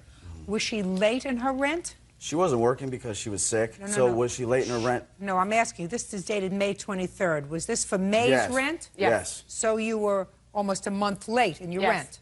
Okay, so that's the loan. She never paid you back. No, ma'am. When did you stop dating Miss Roberts? Oh, we stopped dating in like the end of February. We became friends with like benefits kind of thing. And, I'm not one to move fast with a relationship. And her feelings moved fast with me. So you stopped dating in February, Yeah. but remained friends. Oh, yeah, close friends. Very close. And shortly after the loan, you stopped speaking? Almost automatically right after the loan. She said she was busy with work and everything else, but all of a sudden a day-to-day, call or hanging out or whatever becomes, I didn't hear from her for like a week. Okay. And what clothes do you have at her house, Mr. Nike sweatshirt, a Champion sweatshirt, and a Nike pair of shorts. Okay. You're not going to bother me with those things, are you? You know how many years I went to school? You know how many years? A lot of years. You don't More think than I'm me. going to be bothered by your Nike sweatshirt or Nike sneaker, or whatever it is that you're just talking about? I value my clothes. Yeah, good. Shouldn't have left them at her house. I thought I could trust her. Listen to me. This is not a give and take. All right. Do you understand? Mm-hmm. We're not on an equal footing. Okay. I will discuss this alleged loan. I also have a proof on a tape recorder. That? She admits to borrowing the money. I got it off my answering machine. I'm going to hear it. Right now? Now's the time. 2:02 p.m. You are out of your mind if you think you're going to be taking me to court and thinking you're going to make $100 more than what you let me borrow for clothes. Come on now, Rob. It's ridiculous. There's clothes that you gave me to see what the you get out of me. All right? You want to do it this nasty way? I'm going to be a nasty and do it evil too. There is a way to communicate, Miss Roberts, that doesn't involve profanity. You do understand that? Yes. Now, how old are you, madam? 26. And how many children do you have? I have 4. And how many fathers do your 4 children 2. have?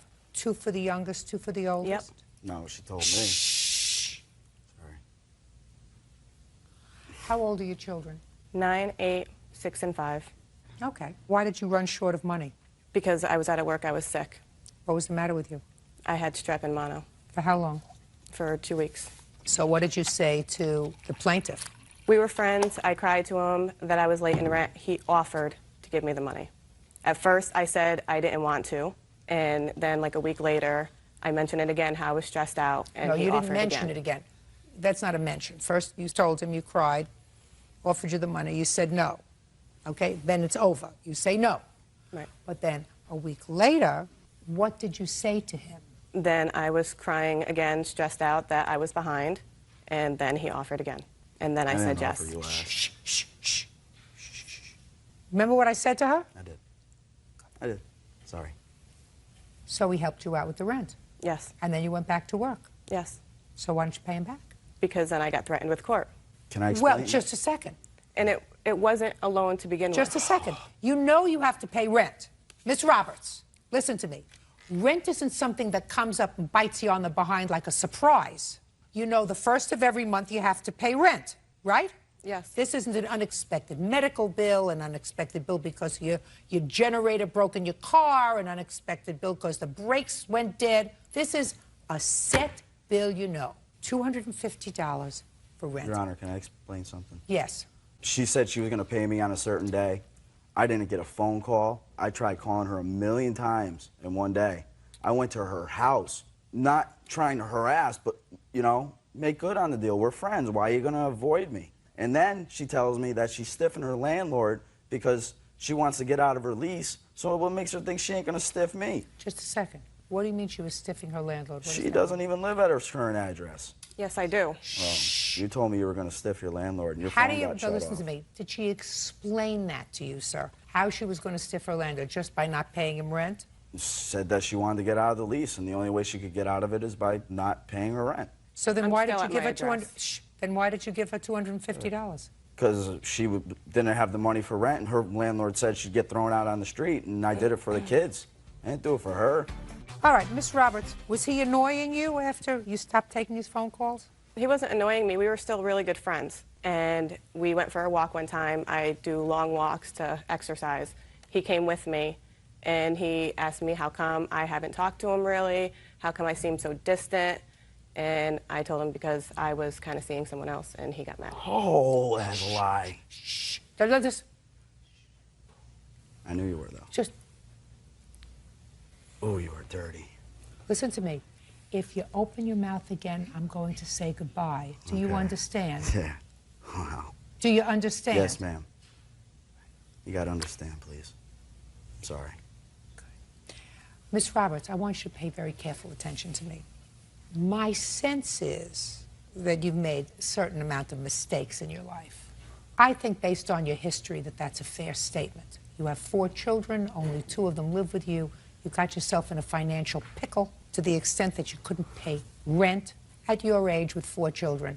That suggests to me that you've made certain tactical errors in your life. No, I don't think so. Well, from a more mature perspective, I'm telling you that if you have a 9-year-old child and you're 26 years old, then you've made certain mistakes in your life.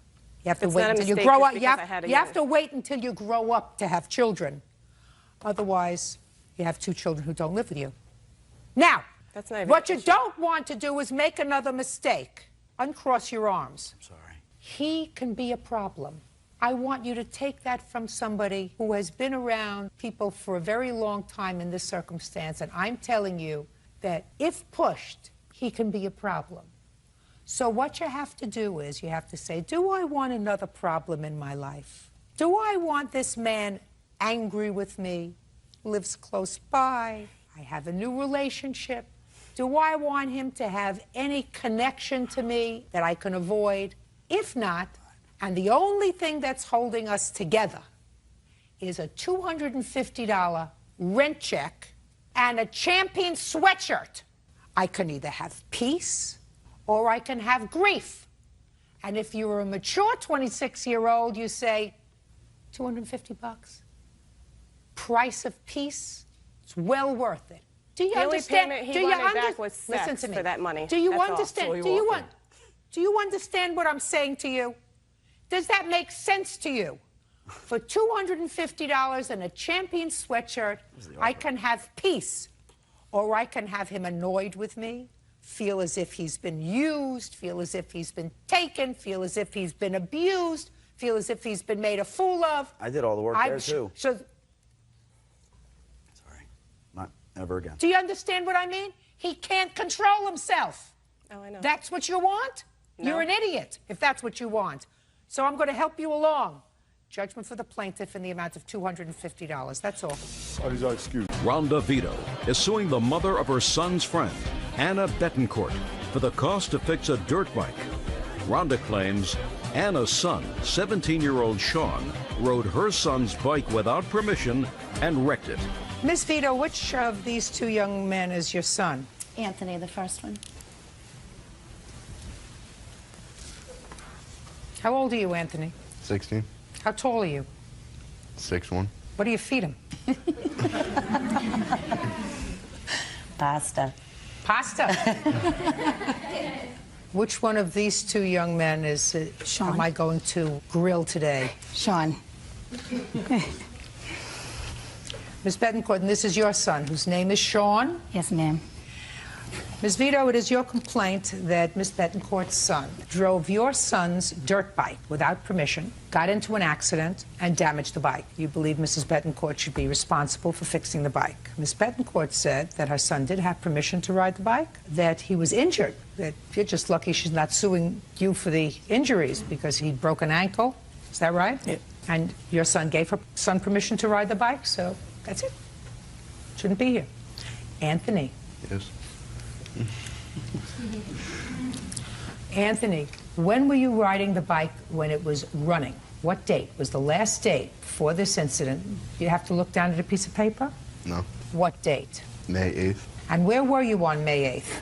We were at a track in Brockton, riding. And is it a track where they just have dirt bikes? Yes. Who was there? Myself, Nick. You have to speak up. You hear I'm speaking? I'm projecting. You can hear me, right? Myself, Nick, and Dennis. Dennis, that would be you. Yes, Your Honor. But Sean wasn't there. No. This was after school, or there was no school on that day? It was after school. What time? About like 3:30 to 5:30. Okay. Now, you're going to tell me what happened. Myself, Nick, and Dennis were riding. My bike wasn't working right, so we drove it out to my other friend's house. I tried fixing it, but it didn't work, and Sean asked to ride it. Okay, now Sean was at your other friend's house? Yes. They were just hanging out? Yes. So far, are we correct, Sean? Yes. So up to this point, our stories are in sync, right? Sean asked if he could ride the bike. Yes, and me and Nick said no, and I was putting the tools away, and he got on the bike and with no helmet and just left. Why did you say no? Because the bike wasn't working properly. Is that the reason you left the track? Yes. Did you have a bike with you that day? No, Your Honor. Did you have a bike with you that day? Yes, Your Honor. So you had your own bike? Yes. He's petrified. All right, so he got on the bike without a helmet and took off. Go ahead. About 5 minutes after I saw him, I tried waving him over, and he kept going. Well, what was he going around in a circle? Yeah, like he went around the block. I saw him, I waved him over. He didn't come over. And about 10 minutes later, he came back with a broken ankle.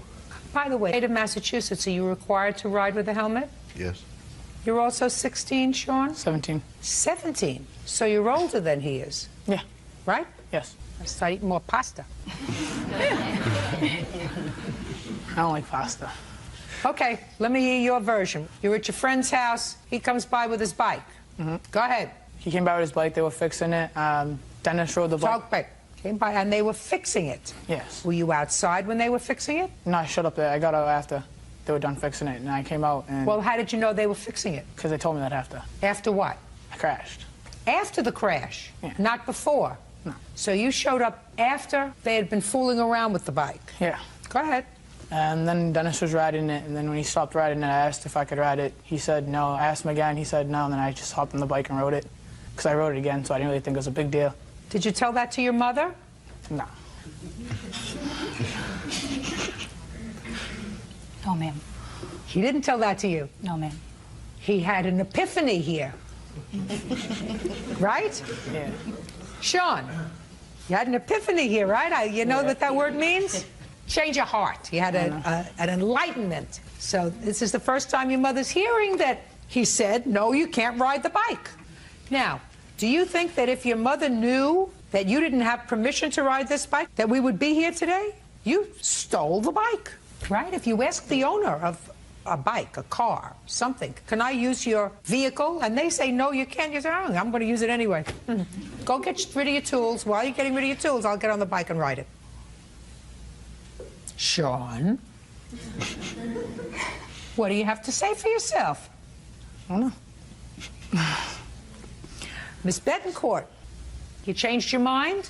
Your son rode the bike without permission. He actually stole it. He was told he couldn't drive it. You think he's responsible for the damage it caused? But, Your Honor, I also have medical bills that my insurance is not covering. Well, let me ask you this question, Miss Betancourt. Let's say your son was walking down the street on his way home, and he saw a red Corvette convertible. And he got into the car, because the keys were there, got into the car, and he took off with the car. And he crashed it. And he got hurt. You think that the owner of that car would be responsible for your medical bills? No, but also what I didn't finish is that what they're charging me, they're also charging me for part that was fixed that had nothing to do with the accident. And Dennis is the one who took the bike to the shop. And some of the chains and the stuff was worn out during all the periods that they were riding the bikes. So it had nothing to do with the accident. Well, how much do you believe you are responsible for of the bills that they had? If we take that out, it would be $355.78. How much did it cost you to fix the bike? $631.10. But the bike wasn't working before he got on the bike properly. Yes. Is that right? Yes. So it was going to have to go in to be fixed, because the reason you didn't want him to ride the bike is because it wasn't working properly. Yes. So at least part of that $631 that it cost you to fix the bike was as a result of wear and tear on the bike, or something that had absolutely no relation to the accident. So what has to do with the accident, Anthony? I don't know. Well, if you don't know, she knows. Judgment for the plaintiff in the amount of $355.78. Good. Truth will out. Aren't you glad I didn't have to call on you? No. That's all. Thank you. Nancy Savage is suing the mother of her grandson, Melissa Balding, for bail money. Nancy says Melissa and her son were arrested on drug charges. All right, everybody listen very carefully, because this is a long saga to get to a simple question. Miss Savage, I assume this is your son. Yes, it is. This is his girlfriend. Yes, ex-girlfriend. True. They have a child together. True. She doesn't have custody of the child. He doesn't have custody of the child. One of your other children has custody of the child, because both of these two people were, in somebody's opinion, not capable of taking care of this child. According to your complaint, some time ago, your son was driving your car, with her in the car. When did that happen? About a year ago, a little over a year ago. Let's have a month. April 30th, 2004. He's not your only child, is he? No. Perfect. It's a perfect example of don't put all your eggs in one basket. When they got pulled over, there were drugs in the car. I assume, Miss Savage, that they didn't belong to you. Right. So the two of them got hauled into court and your car was impounded. According to you, you bailed out your son and Ms. Balding, and you want your bail money, which was how much? $750. You were to pay for the towing fees on the car and the impound fees. The impound fees. That she's not going to pay for, because the Hulk over here was the one driving your car, right? And you gave him permission to drive your car, I assume. Mm-hmm. So I would suggest you get the impound and towing fees back from him. By the way, have you paid your mother back for your bail? Yes, I have. Except for $50 of it. What about the towing fees? No, I haven't. Where were the drugs found? They were found behind the glove box, stashed. Whose drugs were they? They were his drugs. Had you used drugs that day? No. Were you under the influence of drugs that No. day? Were you under the influence of alcohol that day? That was possible. What? Yes, ma'am. What time of the day was this? Around 12 o'clock in the afternoon, because I was laying out at my pool. What time had you started drinking? Around 12 o'clock. He's shaking his head no. I tend to believe him. Were any charges ultimately brought against you? Yes, ma'am. For what? That I'm not quite sure about them, but I have this paper right here stating that it was all dropped and dismissed. Let me see that, please. I have on the bail slip that I got her what her charges were. Can I see that, please? And she has one more charge than my son was, which I believe is being under the influence. She admitted to the police that she had taken somas. What is that? It's a muscle relaxer. Not that day, but previous. Now tell me about the call you received, Miss Savage, from the defendant about the bail. First of all, one of their friends notified me that their car had been pulled over, so I went to where it was because it was less than a mile from my house. And I asked the officer if I could get my car, and he said no, there were drugs involved, and one of them was under the influence, and so they were going to impound it. So I asked him where my grandchild was, and the officer went over and asked Melissa, and she told him it was at her apartment. So I told him I would take responsibility and go get Brian and have him stay with me. Who was watching him? Some of their friends. Go ahead. So I went and brought my grandson home, and I was trying to calm him and everything. He was very upset. How old is he? 2.5. Go ahead. I told him that Mommy and Daddy were having car problems, and when their car was fixed, that they would come and get him, and he told me that I should take him to where they were. So Melissa started calling. The first call, she was like, you have to get me out of here. I can't stay in here. You need to get me out. I'll do anything. Whatever it is, I'll pay you back. Just get me out. And that was the first of one of many calls. I probably got between 15 and 20 calls that night, and every time she called, she woke my grandson up. And what about your son? He called me once. Did you go and bail him out? I bailed both of them out. No. He called you once? Once. When did you bail him out? Steve got released around 2 o'clock that afternoon, and Melissa got released 8:30, 9 o'clock that morning because there was a woman in jail that Melissa had identified for another crime. Oh, just a second.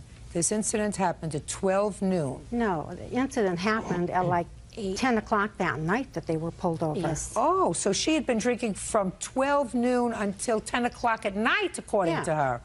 Oh, I didn't understand that. Now I understand. Okay, and during that whole time, she called you numerous times. She called me about 15 to 20 times, and she told me that they wanted to test her for drugs and she wasn't going to give them a urine sample, and that when she had to go to the bathroom that she would have the girls in the waiting cell stand around her so they didn't know that she was urinating.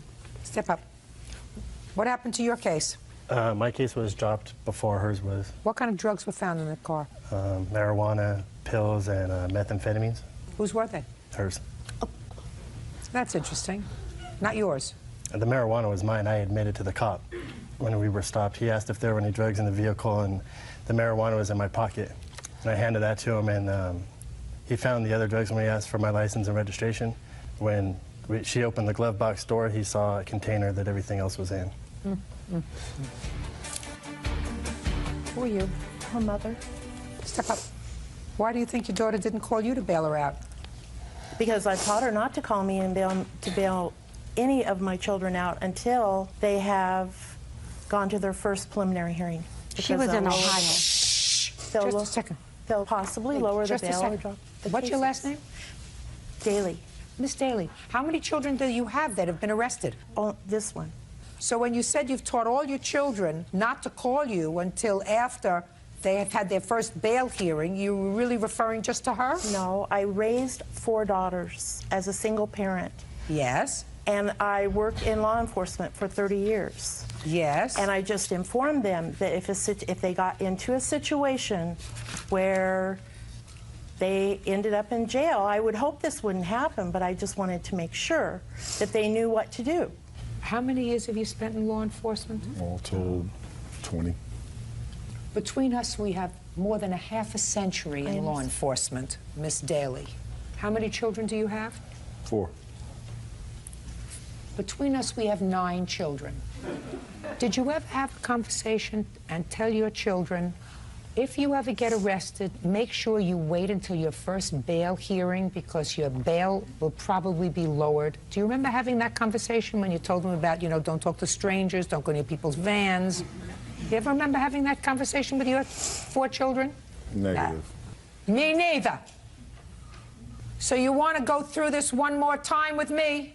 Because unless you're kooky, because I never heard of a mother, even in law enforcement, sitting her children down and saying, listen, never talk to strangers, be home at midnight, don't give any strangers your phone number, and if you ever get arrested, I want you to wait until your first bail hearing before you call me because your bail may be reduced. Were you happy to get out of jail? Yes, ma'am. Pay her the money. Judgment for the plaintiff in the amount of $750, that's all. Parties are excused. You may step out. Corey and Tammy Shanks say Corey's ex-girlfriend, Melissa Blankenship, ran his Dodge truck into a mailbox. Melissa is countersuing for the return of furniture. Mr. Shanks, this lady is your former wife, is that correct? Yes, ma'am. But you are now back together and trying to reconcile. Yes, ma'am. And Miss Blankenship was your girlfriend Yes, ma'am. for a brief period of time. Yes, ma'am. And this is the complaint, although the complaint is written by your wife, really has to do with you. So we're going to find out exactly what it's all about. You claim that Miss Blankenship damaged a truck. It was a truck that belonged to you. She hit a mailbox or something with it, is that right? Yes. And you want her to pay for the damages to that truck. Yes, ma'am. Miss Blankenship says that she did, in fact, have an accident with the truck, hit the mailbox, there was some minor damage, she told you about it, and at some point you told her to forget about it because you had moved her in with her children or child? My child. With her child into another house that you owned, and she relocated because you were together. Then when you decided to go back to your wife, she was told that she had to vacate the property immediately. She had exactly a week and a half to A week. clear the vacant. And the suggestion is because you told her she had to get out of the house within a week, you told her to just forget about the damage to the truck. When were you divorced, Mr. Shanks? I was getting ready to go through the divorce in June 2005. When did you meet Miss Blankenship? About the same time, about June. Okay. And when did you purchase the second house? Obtained the house around June, July, in between there. And when did Miss Blankenship move into the house with her daughter? When the house closed, and it was in August. And that was at your suggestion? Well, You were together? yes, but, Your Honor, it was more or less where she wanted to more or less move in. You know, she asked me to move in, and the stipulation was she was supposed to obtain the home, take care of everything while I was gone since I'm an over-the-road truck driver, and she was going to start up a daycare with herself and her witness. So what you're saying is she moved into the house, but she was supposed to pay all the bills in the house? No. From the daycare? No, it was more or less like she wanted to start up the daycare. Well, what did that have to do with you, Mr. Shanks? Well, really, it doesn't, Your Honor. Well, so then I'm not interested in it if it doesn't have anything to do with you. Okay, so she moved into the house, and when you weren't on the road in your truck, where did you stay? I only stayed in that home maybe one night. With her? Yes, one night. And you shared a room? Yes. Before she moved into the house, where was she living? She was living in an apartment complex. How many nights did you spend there? Maybe 2 at the most, ma'am. And when you stayed there, did you share a room? Yes, ma'am. And when you purchased this new house, was it the idea that you would be living there as a family when you weren't on the road? No, ma'am. What was the idea of the new house, sir? The idea of the new home is I wanted to move away from my old home state where I used to live at, and I just wanted to start over myself. I mean, the only reason I let Miss Blankenship move in was the idea of her wanting to start up the daycare. Mr. Shanks, you're having second thoughts about this, sir, because of the lady standing next to you. But your conversation to me doesn't make sense. Do you understand? Yes, ma'am. Doesn't make sense that you bought another house in another area and Miss Blankenship was moving in there to start a daycare center. That doesn't make sense, sir. I haven't even asked her anything. So don't try to pull my leg. I don't like it. You get it? Yes, ma'am. If you had second thoughts about Miss Blankenship and your relationship and you wanted to go home to your wife, that's fine. But don't lie. I don't like it. Now let's get back to the truck. At the time that Miss Blankenship damaged the truck, she called you. Where were you? I was out on the road. And what did she tell you? That the truck was hit by the mailbox. No, she didn't say that at all. Don't be a wise guy. What did she tell you? She told me she hit the mailbox. That she hit the mailbox, right? Yes, ma'am. Did she apologize? Yes, she was very apologetic to it, yes. Now, at that time, had you gone back to your wife yet? No. Did you tell her that you were thinking about going back to your wife? No.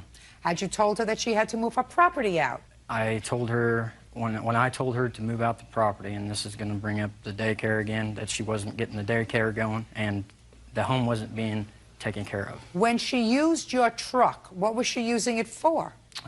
In the moving process, I think. So you were told her to move, in or out? It was, I'm pretty sure it was in, ma'am. Were you moving in or out when you were using the truck? Actually, when I wrecked the truck, he was in town. He asked me to go get jumper cables, I think it was, so he could get his truck jumped because the batteries went dead. So he was in town. Where was he in town? He was over by the apartment complex that I used to live at, and I had already moved into the home. Okay. So that was sometime in August? Yes. Now, after you had this problem with the truck, you went into a mailbox. Right. Did he ever spend the night with you in the house again? Yes. How many times? I think he was there one more night, and then he left. After the damage to the truck? After the damage to the pickup. Now, did you see the damage to the truck, Mr. Shanks? Yes, ma'am. Where was the truck when you saw it? I'm pretty sure it was at the apartment complex, ma'am. Apartment complex or the house? I think it was at the apartment complex. So it was drivable? Yes, it was drivable. Tell me the circumstances surrounding your seeing it at the apartment complex, sir. I was, What were you doing there? What were you doing there? I would think I was getting ready to leave, but I can't recollect it. What? In the truck, in my semi.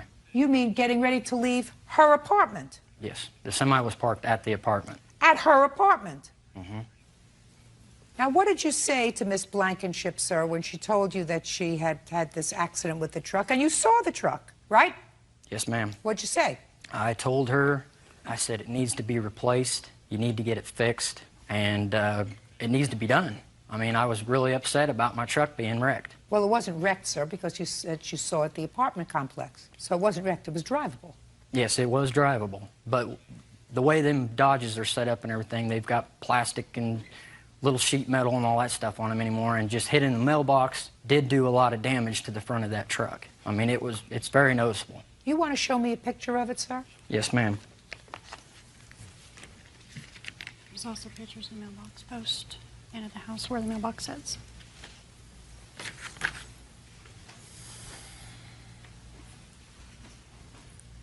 Truck isn't wrecked, sir. It's got a little damage on it. There's some bumper scratches. Big deal. You see what your problem is, sir? First, you moved her in, moved her out of her apartment with her child into a house that you had purchased. And the plan was for you to live there when you weren't on the road. That was the plan. I mean, that's clear. There's no question about that. Then you decide to get back with your wife. And your wife is irritated that the truck is damaged. Right? Yes, ma'am. Well, that's too bad. What are you mad at her for? I'm not, ma'am. Well, you shouldn't be. He's the one who disrupted her life, moved her out of her apartment into a house, and then told her she had to move because he was going back with you. Don't you see who the villain here is? It's not her. Oh, you get it? Did I have to explain that to you? No. So why are you here? Over a couple of $100 damage to a truck? He ruined her life. That's not her fault. It's probably yours, too. You get it? Yes, ma'am. I believe her when she says that the reason she was moving your truck was because you asked her to go get jumper cables with your truck. I can't remember that far back, Your Honor. Well, if you can't remember, she does. I know the truck was driven without my permission. That's not true. If you asked her to go get jumper cables, she used your truck. She was living in your house. You were sleeping with her. You had an intimate relationship. Get over it. You made a mistake. And grow up. Now, what stuff did she leave behind in the house? I've got pictures of the furniture. And where is the furniture that she left behind? Is that Take your hands out of your pockets. It's at the address of the home in St. Charles. Where do you want him to deliver your property? He's going to deliver it. He caused the problem, right? Yes, ma'am. To Mary's apartment. Miss Kelly's apartment. All of her property goes back to her. Do you understand? Yes, ma'am. And you make sure that it gets there. It's your responsibility. You had a change of heart, sir. You have to behave like a grown-up. Just because you act irresponsibly most of the time with the women in your life doesn't mean you're going to act irresponsibly here. I mean, I read the papers. You relocated this lady and her child with a promise that you were going to have a life together, that she was going to start a business in the home. And because you had a change of heart, you told her, sorry, you have to move. Now, you moved once, now you have to move again. Where did you move to? Back to the complex? No, I had lost my apartment because of him promising we were going to have a life together. Where are you living now? I relocated closer to home, closer to my parents. Excuse me, Your Honor. Yes. May I say something? Yes. She spent 2 nights in her car because she had nowhere to go. My daughter stayed with a friend because I did not want to be a burden on anyone else. I let my daughter stay so she would not be without. How old is she? She's 11. She was 10 at the time. You got it? Yes, ma'am. She gets all of her property back. Make sure that that happens, sir. Yes, ma'am. Take care of the truck yourself. It's the least you could do. And tell your wife to get over it. You got it. Goodbye. Rachel Rhodes is suing her ex-boyfriend, Eric Nelson, for the return of payments and repair costs for a vehicle he financed.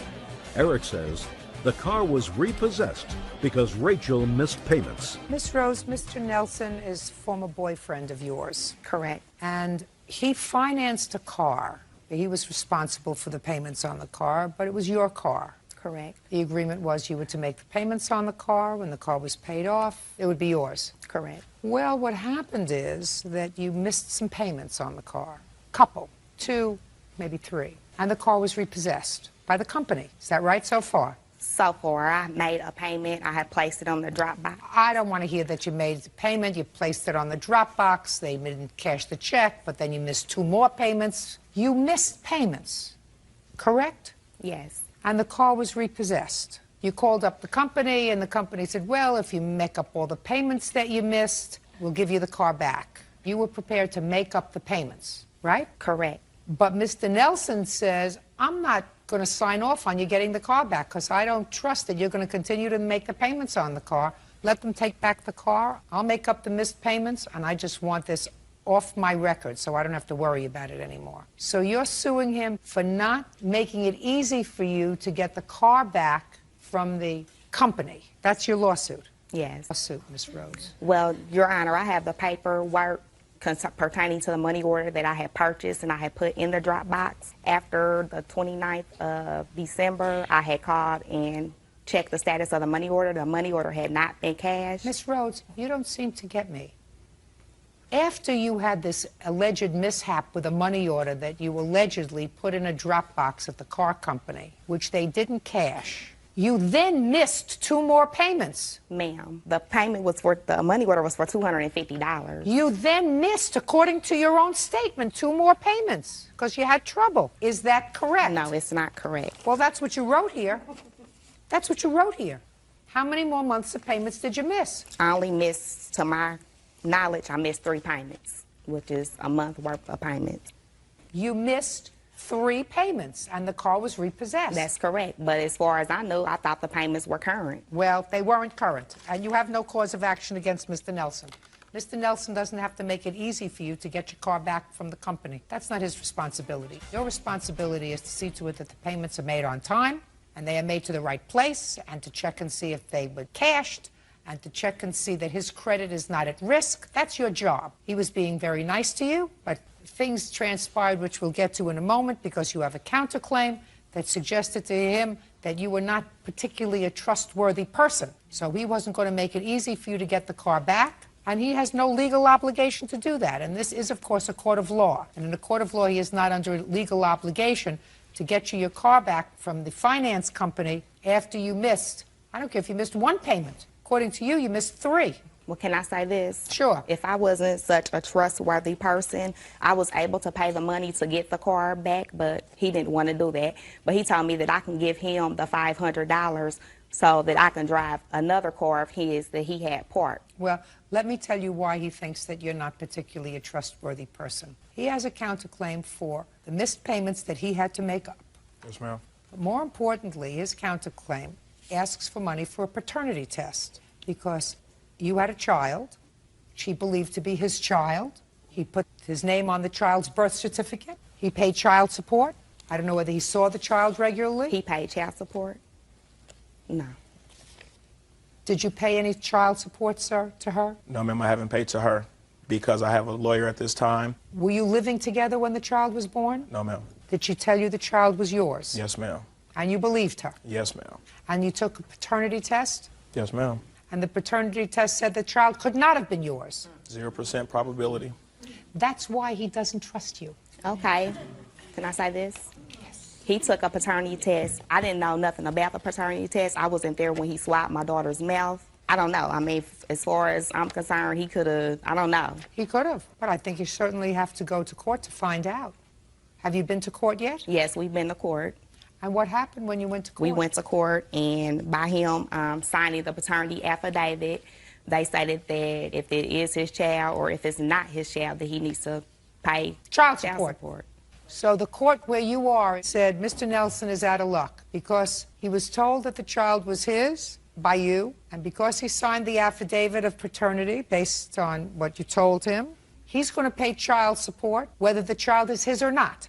That's what you just told me. I mean, that's what they... That's what you just told me that he was told. Yes. That wouldn't make me happy. No. That wouldn't make me believe that you are a particularly trustworthy person. This was not a court-ordered blood test, is that right? No, ma'am. You took the child yourself? Yes, ma'am. Well, you have to proceed through the courts. You hired an attorney. That's the first smart thing that you did. Yes, ma'am. Good. And do you have a court date? Yes, I do. When? My lawyer has gotten us a court date to go back to court on May the 15th, so we could rescind the paternity affidavit that was already filed against Fine. me. Well, at that point, Miss Rhodes, the baby, as well as you, will be sent to a laboratory to take a paternity test. And at that time, with all three parties present, the court will at least be satisfied that the test is done properly. Miss Rhodes at this point knows that she's on notice, that if there is a possibility that you are not the biological father of this child, that is not a good thing. So I suggest you start searching in memory to figure out if there's any possibility that he's not the father. Okay. Got it? Got it. Good. So you have no cause of action against him for the car. He doesn't have to assist you in getting the car back from the finance company. If you can convince them to give the car to you, that's super. And if you can't, you shouldn't have missed the payments which caused it to be repossessed. Now, the defendant's counterclaim is granted in the amount of $275, not for the paternity test, sir, because the paternity test was not an authorized test and it was not done by the courts. If you had been forced to pay for a paternity test through the courts, I might have entertained your application if it was done with all three parties present. Do you understand? Yes, ma'am. Good. $275 on the counterclaim. Your claim is dismissed, Miss Rose. Carpenter Jeffrey Castleberry is suing his former boss, Megan Watson, for non-payment of services rendered. Megan says Jeffrey's work was substandard. Mr. Castleberry, you worked for the defendant in her construction business. You quit over some social problem that you had. It seems that you were dating her sister. According to you, got into some sort of a kerfuffle with her sister and decided it would be best if you didn't work with her anymore. Yes, ma'am. So you quit. And you claim at the time that you quit, you were owed wages. Miss Watson seems to acknowledge that you were owed wages, but she said that you took some tools that belonged to her and didn't return them, but primarily that she went and examined the work that you had done and found it to be substandard, and she had to arrange to have that work done by somebody else, so she doesn't owe you any money. And she's counterclaiming for the tools and having to have the work redone. It's a little nonsense. Not the tools necessarily, the work redone is nonsense. When did he start to work for you? About the middle of March of 2007. And what was the financial arrangement that you had with him? He got paid on the jobs once I got paid on the jobs. It was Is a that how- percentage of each job. Is that how you were paid, sir, a percentage of each job? I don't know if it's a percentage. It was a set rate for each job. When she was paid for it, she would write me a check and she would attach one of these pay statements which has the check number, the date, how much I was paid, which job it was, and what I did. And each time she gave, she would give, this was the first one, and second, etc. Okay, go and have it, please.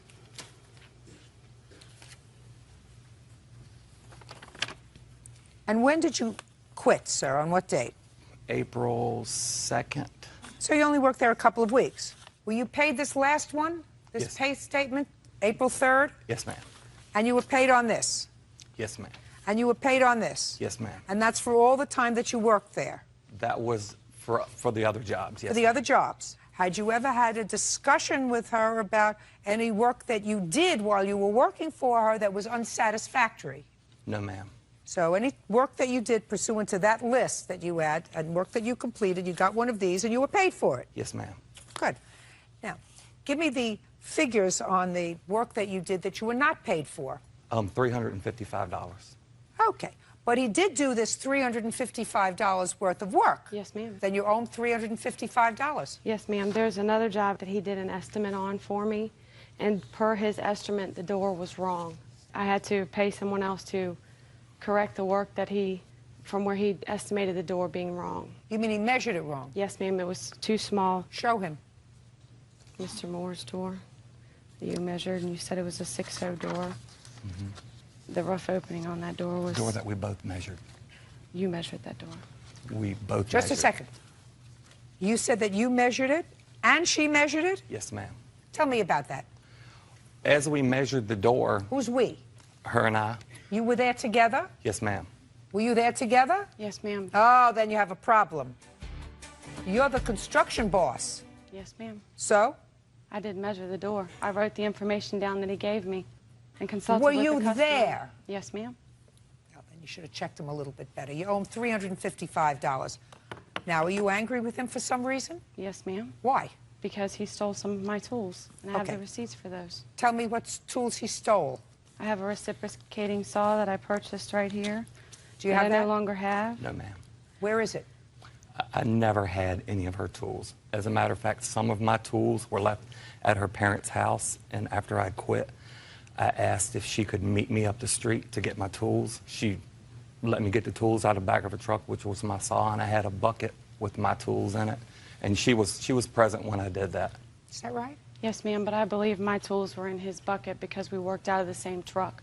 Well, what do you mean you believe? Because I no longer have my tools as of the day I Well, gave is that what him makes back you think his. he has them? Yes, ma'am. It's not proof, madam, of anything. Who is this? This is my sister. This is the one that you were dating? Yes, ma'am. Didn't work out? No, ma'am. Okay. You owe him $355. It didn't work out. You have to pay for the work. You know, it's not always a good idea to go to work for relatives. Yes, ma'am. You know, it tends to be messy. But, Miss Watson, what I have before me are statements of when he worked for you, what you paid him, and it appears that until there was this brouhaha with your sister, his work was fine. His work became unsatisfactory is when there was a problem. So I find that a little suspect. You have to pay him the $355 that you owe him. Judgment for the plaintiff. That's all. Thank you. All is excused. You may step out.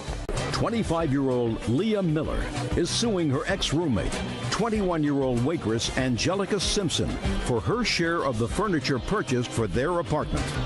Miss Miller, you and Miss Simpson were friends and roommates for a while. You claimed that when she moved out, she took half the furniture in the apartment that you had both purchased on a credit card. Correct. You're stuck with the credit card, and she took half the furniture. Correct. Ms. Simpson says she did not take half the furniture. Correct. She only took a bed. A bedroom set. Bed. And she left items there that are worth far more than the bed that she took.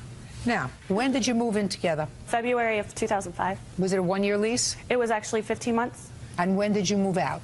I left the last weekend in January. And that was by agreement? Correct. When did you purchase the furniture? February of 2005. What did you purchase? She purchased a bedroom set. I purchased a bedroom set. When you say she purchased a bedroom set and you purchased one, were they purchased on two different credit cards or one credit card? No, they did a joint account for both of us. So we were both liable for it. Okay. Continue. I also purchased a living room set, and she purchased her bedroom set, which included a bed, a dresser, an end table, a mattress. I purchased the same thing plus a living room set, which included a couch, a coffee table, an ottoman, and a love seat. Okay, go ahead. One night I came home and I saw her and her friends playing quarters on my brand new coffee table. I confronted her about it. When you say you purchased the living room furniture, yes, were you jointly paying the bill with her? We had separated her cost from my cost, and we came up with an agreement that she would pay me $60 a month for her portion, and then I would pay the rest. She only has responsibility for the bedroom furniture. Correct. And that's all that you're suing for. Well, also, as the time went on, as we were living together, I found things missing from my room. I don't care about things missing from your room.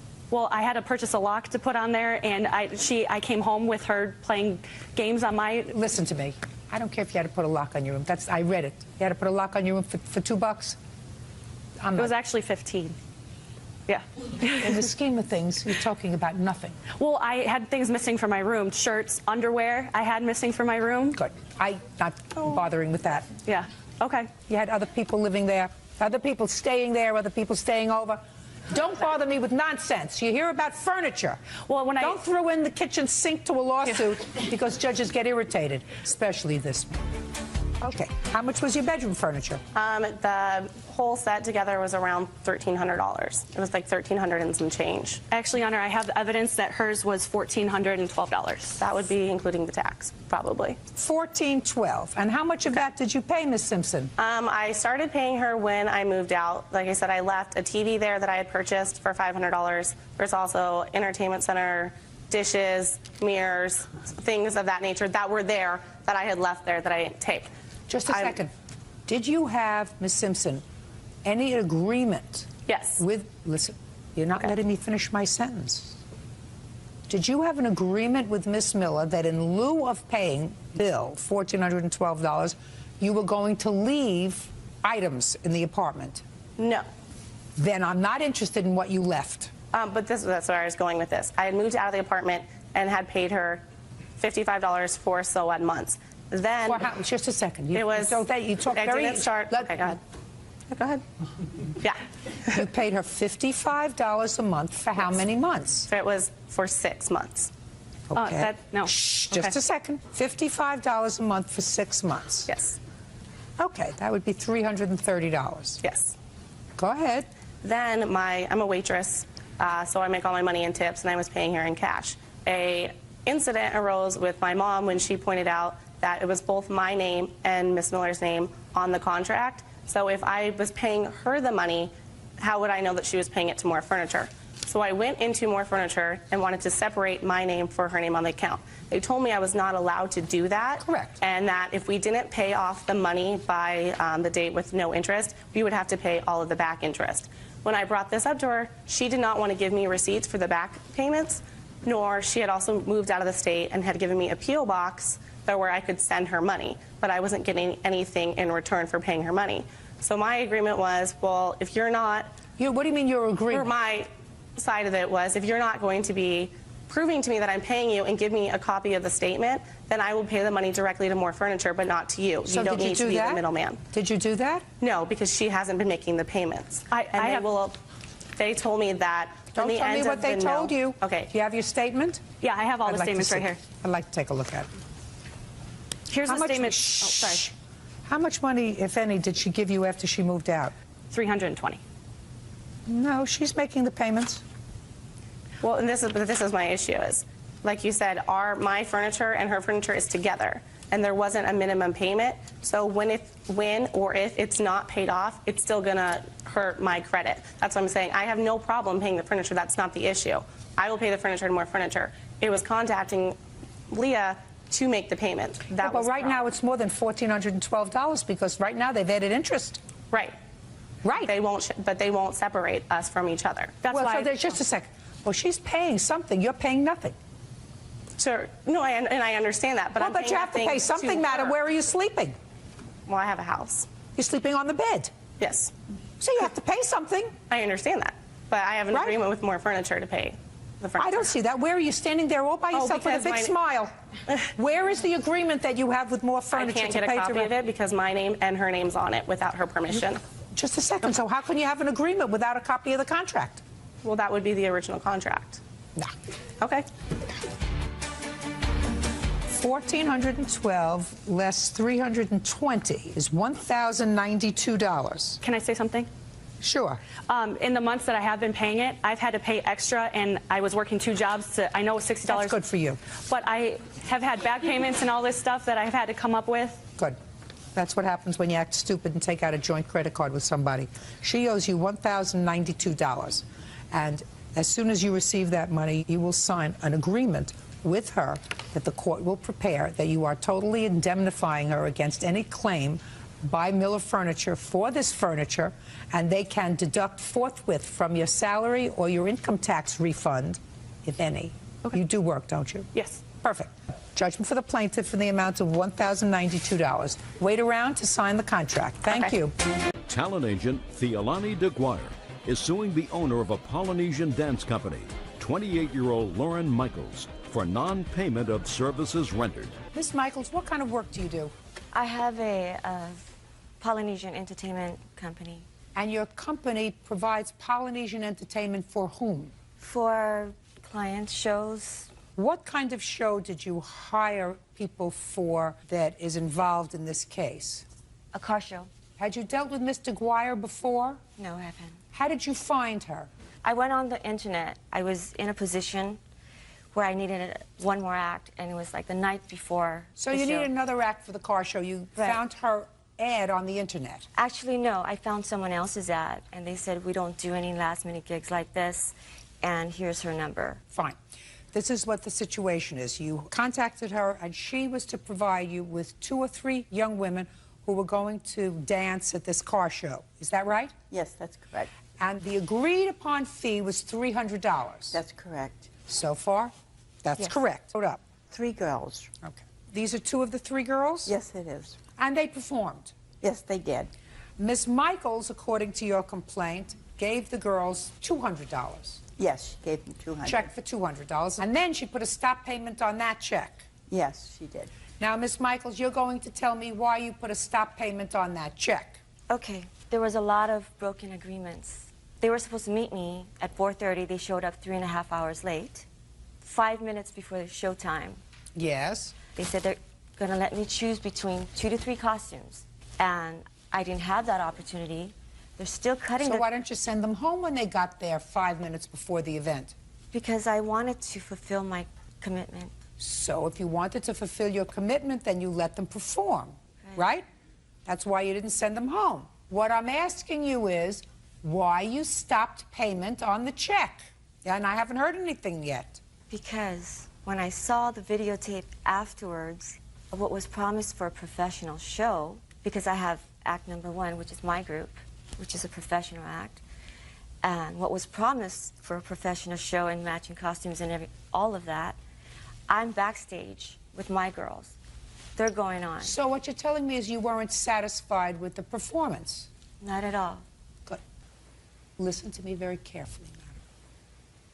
I want you to think about you taking several of your clients into a restaurant, and you have a reservation for 8 o'clock. 8 o'clock comes and goes, and they don't seat you. They say, we're not going to be able to seat you until 9 o'clock. Look at me. So you decide to wait. You don't say to your friends, we're going to go to a different restaurant. You decide to wait. And you wait till 9 o'clock, and then you sat down to eat. And you eat, and you really don't like the food. You finish whatever you finish. You have dessert, you have coffee, bill comes, you pay it. And then you call your credit card company and say, I want to stop payment on this check because I didn't like my dinner. You think that's reasonable? If you waited until the last minute to book another act and you needed another act, I'm speaking. Okay. And these people show up and they hadn't fulfilled, according to you, their agreement, then you say to them, ladies, go home. Yes. I'm not going to potentially embarrass myself by putting on an unknown. What you can't do, Miss Michaels, is put the act on and then say, I didn't like them, and I'm not going to pay you. I never said that I wasn't going to pay them. Of course you did. You stopped payment on the check. I stopped payment. We spoke, and I said, whatever out-of-pocket expense that you had to pay the girls, I will give that to you, and that wasn't satisfactory to her. It's not satisfactory. You had an agreed price. The agreed price was $300.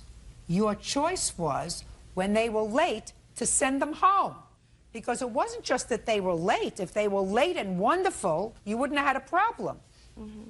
But you didn't know these people. You didn't know whether they could dance. You didn't know whether they could sing. You didn't know whether they had nice costumes. Yeah, you didn't know anything about them. I made a poor judgment. You did. Yes. And that's what business is all about. You make a poor judgment and you learn from your mistakes. You try to book an act at the last minute and you get people. Where are you from? Moreno Valley. You're not from Hawaii, are you? No. You're not from French Polynesia, are you? And where are you from? Corona. Corona. That's not in Polynesia, is it? No. She's Hawaiian. Shh. I don't care whether she's Hawaiian or Yiddish. She's not French Polynesian. You had a contract. If she is not fulfilling the contract by arriving at an appropriate time and giving you an opportunity to screen the talent, send them home. You can't use them and then decide you didn't like the meal. Do I make myself clear? Judgment for the plaintiff in the amount of $300. That's all. You may step out. 20-year-old suing her former friend, 19-year-old Eric Smith, for the cost to bail him out of jail after he was arrested for unpaid speeding tickets. Ms. Hubbard, you claim that Mr. Smith owes you money for bailing him out of jail. Yes. And Mr. Smith acknowledges that you bailed him out of jail, but he said that that was your choice. He never agreed to pay you back the money, right? Yes. How old are you? 19. What do you do to keep yourself occupied? I'm a full-time student and I work. Full-time student where? Longview Community College, Kansas City, Missouri. And you work for whom? Walgreens. And what were you arrested for, Mr. Smith? On speeding charges, tickets that I didn't pay, warrants. Speeding, tickets, warrants. How many? 8. How do you manage to get all these tickets if you're a full-time student and working at Walgreens? What it was when I was in high school, I racked up a lot of tickets, like speeding tickets, and I didn't have a job in high school because I played football, and I didn't work, and I never paid them off. And how do you know Miss Hubbard? I met her at the club. Now, were you dating each other or you just knew her? It was like kind of like that in-between thing where not really friends, but not really together either. I see. Who was this smiling person over here? This is my friend Robin. How long have you known Robin? About 6 years now. So he's a good friend of yours? Yes. Better friend to you than Miss Hubbard, right? I guess you could say that, yeah. Well, he schlepped all the way to court with you, didn't he? Yeah. From Missouri? Yeah, from Missouri. And who do you live with? I stay with my dad right now. So you have a father? Yes. And I guess he's known you for at least 19 years, right? Yes. Yeah. Do you have a mother? Yes. She's known you for at least 19 years. Yes. Now, Robin here, he didn't bail you out of jail. No, he didn't. So he must not like you so much. Nah. And your father didn't bail you out of jail, right? Right. He didn't like you so much. No. Your mother didn't bail you out of jail. No. Right? She didn't like you so much. No. You have grandparents? Yes. Yeah, how many? I actually have one. Grandmother? Yeah, grandmother. She didn't bail you out of jail either. No, she didn't know, actually. I guarantee you she knew. Okay. So how long were all these loving people who were really attached to you, how long did they let you sit in jail when you got arrested? The whole time. How long was that? That was 3 weeks. 3 weeks? I mean, we're not talking about we'll let him stay overnight to teach him a lesson, right? We're letting Mr. Full-Time Student Employee at Walgreens stay in jail 3 weeks. But then, according to what I managed to put together here, they were going to move you from one jail to another because you served your time on a whole bunch of tickets in one county, but then there were other counties looking for you. Is that right? Yeah. You ever hear of a man for all seasons? This is a man for all counties. So when they were going to move you, somehow Miss Hubbard bailed you out of jail. Yes. Were you happy to be out of jail? Yes, I was. How happy were you? I was very excited. And how did Miss Hubbard find out that they were going to move you from one jail to another? I told her. You told her? Yeah, I told her. Did you tell your mother? No, I didn't tell my mother. Did you tell your father? Yes, I told him. Did you tell Robin? No, I didn't tell Robin. Didn't tell Robin either, No, but I you didn't. told your father? Yes. And what'd your father say? Bye. Yeah. But not Miss Hubbard. No. She bailed you out. Yes. So what do you think you ought to do? I told her thank you.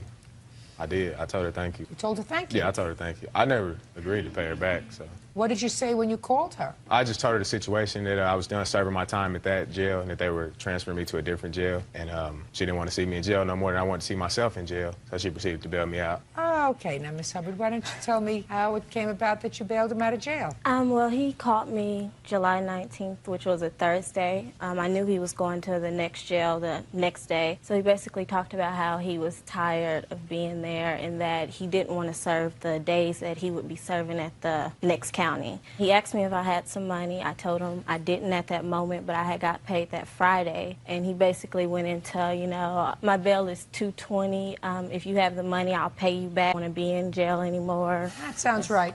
That sounds like what people say. That's not what I said. How many times did your father bail you out of jail? About 4 times before that. And each time that your father bailed you out of jail, did you pay him back? No. That's why he didn't pay you out anymore. Right.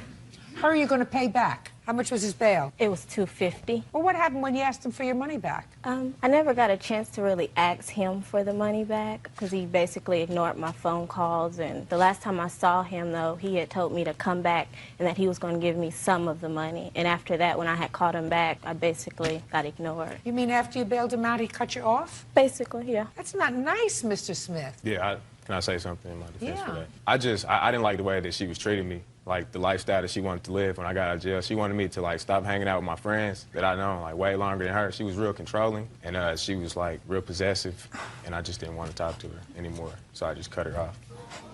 I'm going to say something to you that you've probably heard on a lot of commercials. Stay in school, okay? Okay. You need it. Judgment for the plaintiff for the amount of $250. That's all. Kelvin Sarden claims former friend Megan Foote drove his car recklessly and crashed it. Megan says the accident was the car's fault. Mr. Sarden, you allowed the defendant to borrow your car. She took your car. She totaled your car. You want it fixed or replaced. Yes. Ms. Foote says that you loaned her your car. She did total your car. It was your car's fault, and she's counterclaiming for the pain and suffering she endured when your car was in an accident. What kind of car was this? The Lexus ES300, What year? 1993. How long have you had it? About 7 to 8 years. Have you had any trouble with the car? No. Has the car ever been in an accident? No. You have it serviced regularly? Yes. And it has never been in a reported accident other than this one? No. Tell me about the circumstances surrounding your loaning Miss Foote the car. She was supposed to go to the store. Where were you first? We was at a mutual friend's house. We was there for a birthday party for a little kid. I had showed up later on, and then... What date was it? March 17th, 2007. And I assume you knew her before? Yes. How long have you known each other? For about 1.5 years, closer to 2. Just friends? Yes. Great. Okay, so go. So I had let her borrow my car. She was supposed to go to the store. Now, in order... Did she ask you to borrow the car? Actually, we had needed to go on a store run, and I did not feel like going out. I had just came back from driving all day, so I did not feel like going out, so I had let Megan borrow the car. Well, tell me how it came about. We was talking, we was in the room, and then everybody was like, we need to go to the store. So I'm like, What did you have to get? We had to get cigarettes and beer. Okay, go ahead. And then I had let her borrow the car. I still haven't heard how that came about. Somebody said we need cigarettes and beer. Okay, we was talking, everybody was talking. I'm sitting there saying, I'm not going to the store. So then she has said, I'll go to the store, you know I'm good. And I said, Meg, I said, are you sure you straight? She was like, Cal, I'm good. So I let her borrow the car. Oh, okay. So everybody had been drinking? No, not everybody, no. But you asked her whether she was okay? Yes. Anybody been doing drugs that evening? No. Smoking a little? No. Just beer? Yes, beer and cigarettes. Okay. Go ahead. All right, so then she had asked me to borrow the car to go to the store. To go. She said, I'll go. Yes. And I'm good. Yes. Which means that she was Yes. together enough to go. Yes. Go ahead. So then she went to the store, and now from the house that we was at to go to the store, it takes about 10 to 15 minutes to go to the store and back. So I had noticed my car hadn't been back in about a half an hour, so then I started to worry. And then so I had started to eat me some soup, and then after I finished the soup, I had noticed that my car still wasn't back. And then so one of my friends, female friends, had came over, and she was like, are you still waiting for your car? And I said, yes. And she was like, well, I think your car might have been involved in an accident up the block.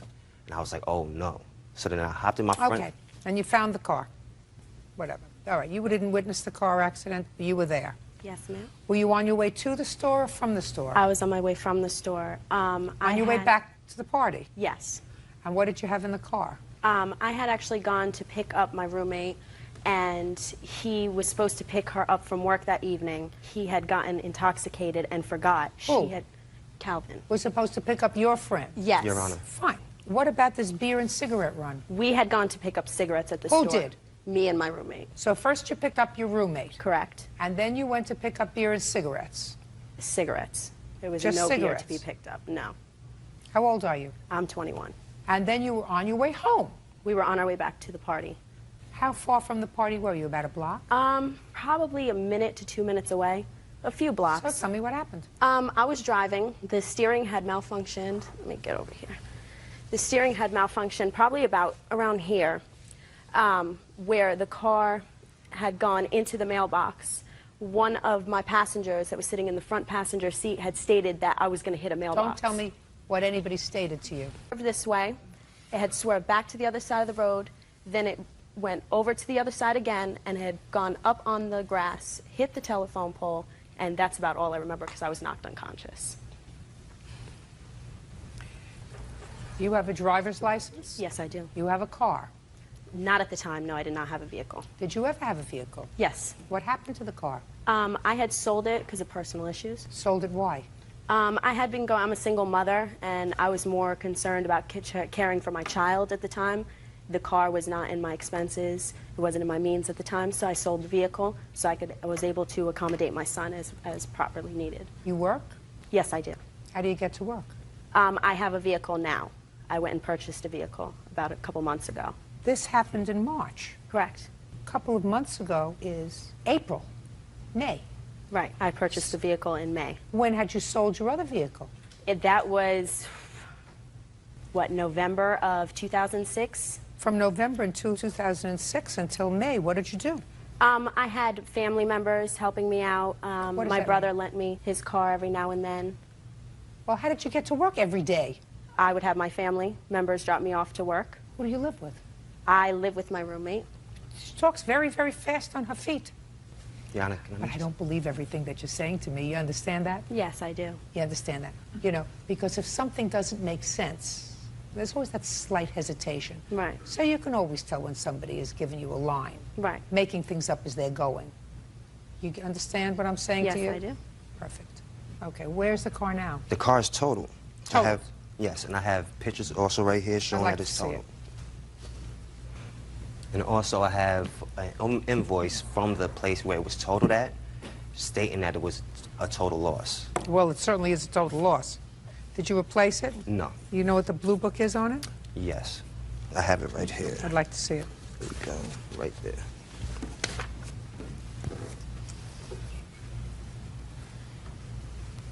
And also, Your Honor, just to make you aware, in that area, it's a 30-mile-per-hour zone, and I have pictures of that showing that it's a 30-mile-per-hour zone. I'd like to see that. Yes. Because this wasn't a 30-mile-per-hour accident. No way. Now, how fast were you going? To be honest with you, I don't really recall, but I was never given a speeding ticket. Were you taken to the hospital? I refused the ambulance ride because I didn't know what kind of situation he had as far as insurance. I didn't want to put him into financial debt. What, are you kidding me? You didn't go to the hospital because you probably had a high blood alcohol level. I was never given a sobriety test. I didn't ask you that. Also, Your Honor, I have in my police report where it says that she had slid 144 feet. Also, if you was doing about 50 miles per hour, you would have been able to stop at around 175 Well, you don't have any expert testimony. She doesn't have any expert witness, do you? Are you a mechanic? Friend, you're not a mechanic, are you? You have any proof that there was something wrong with his car? No, I do not. Your Honor?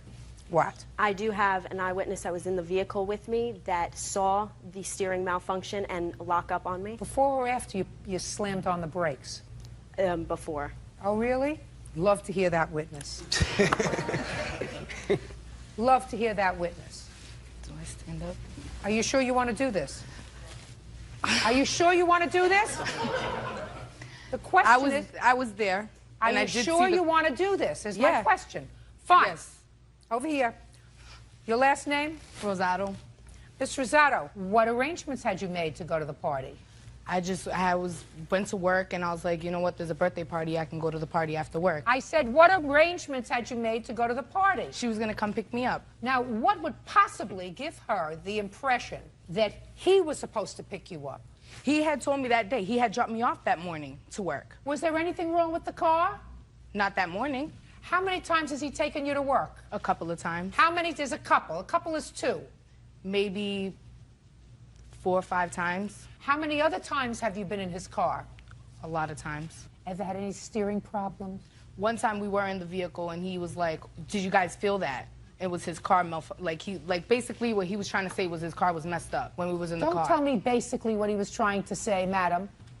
Tell me about what happened. We was in the car one day and we was driving on the highway. I believe they was on the highway.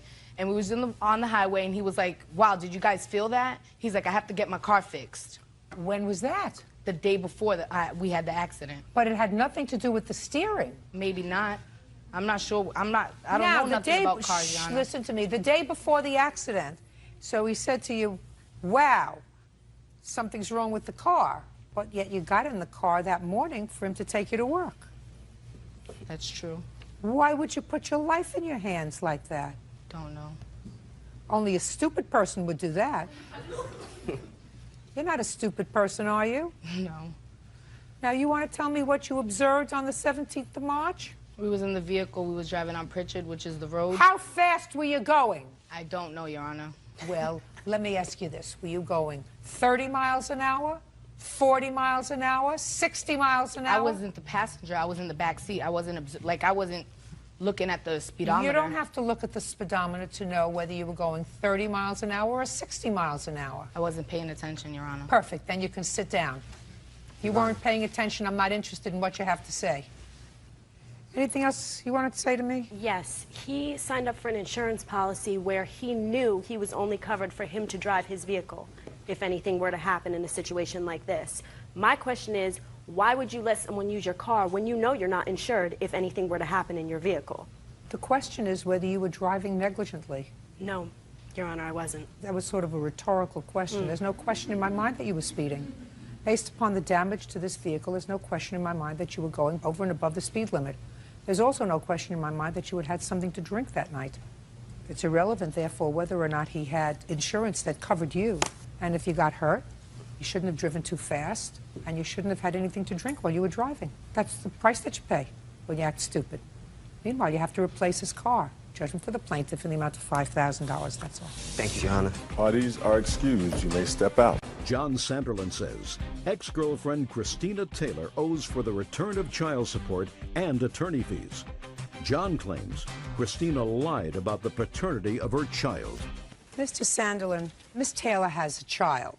You and Miss Taylor were together for a period of time before the child was born. But it appears now at the time that you met, she was already pregnant by someone else, and the child is not yours. According to you, you didn't know that at the time. Yes, ma'am. And when the child was born, you put your name on the child's birth certificate and obligated yourself to take care of boy or girl? Girl. Girl.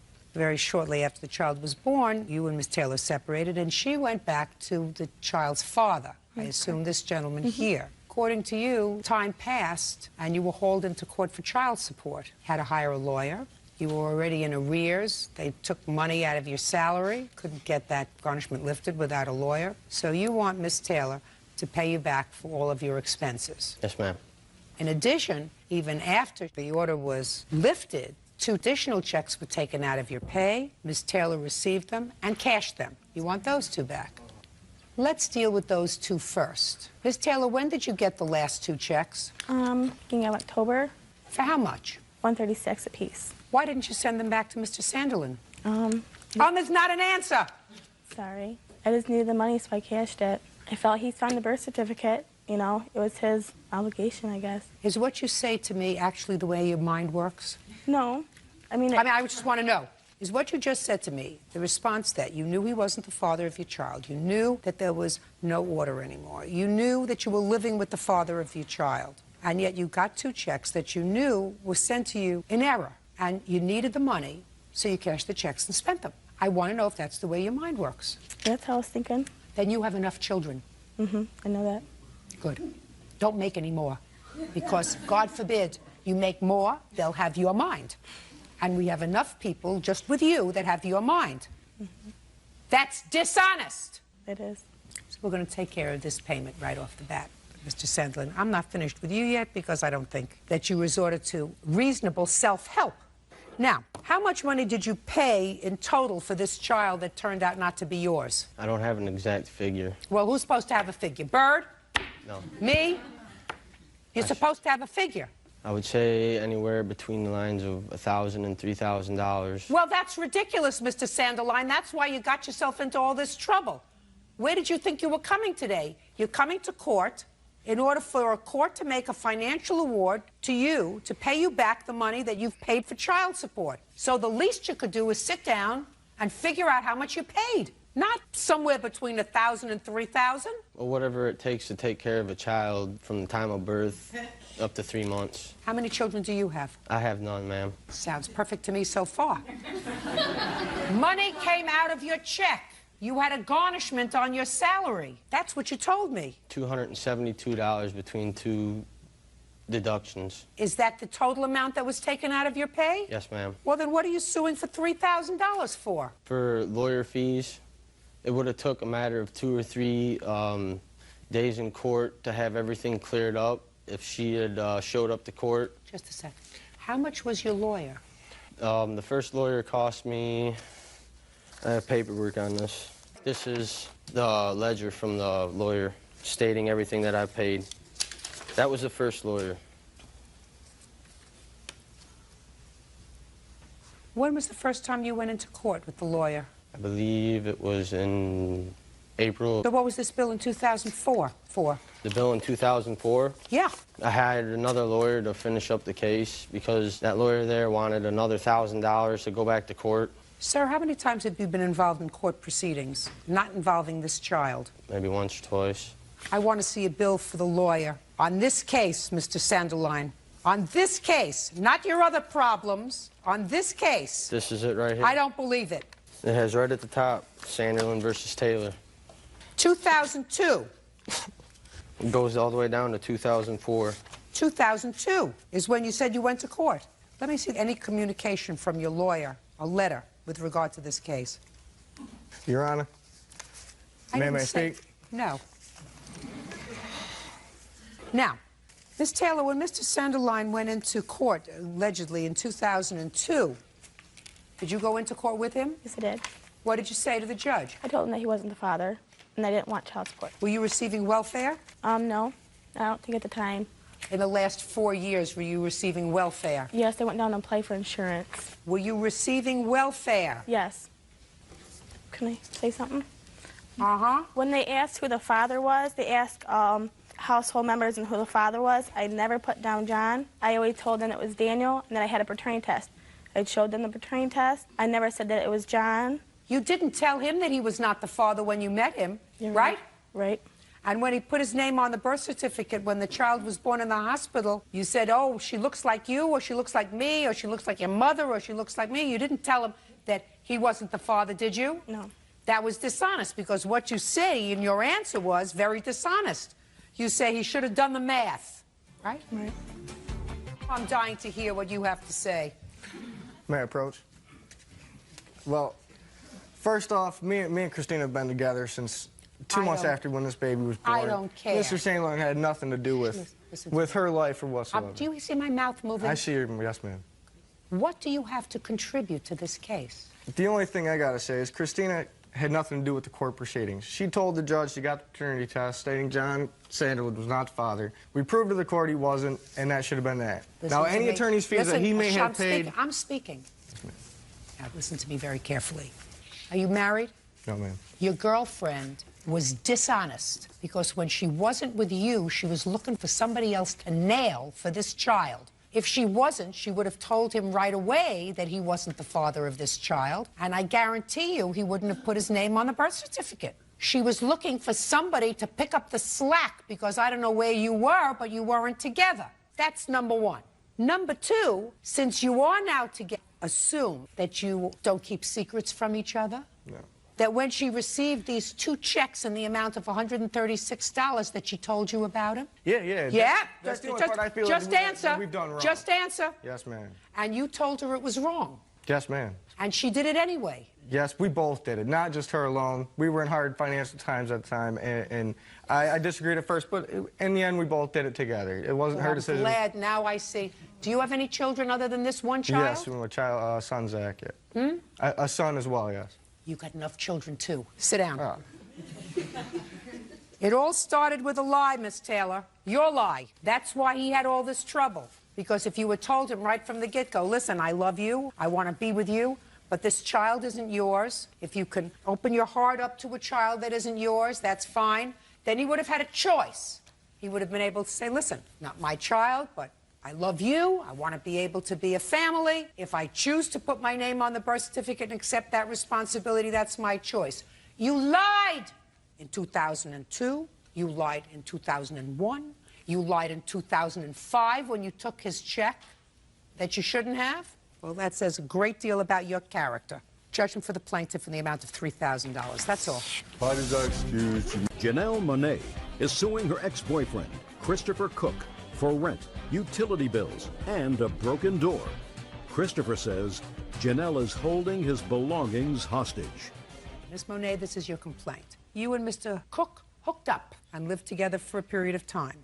Right. You leased an apartment together. The understanding was that each of you expenses on the apartment. Shortly after you moved in, he stopped working. Stayed home, according to you, 7 months. He did not pay his share of the rent or utilities. Right. You want it. What kind of job did you lose, sir?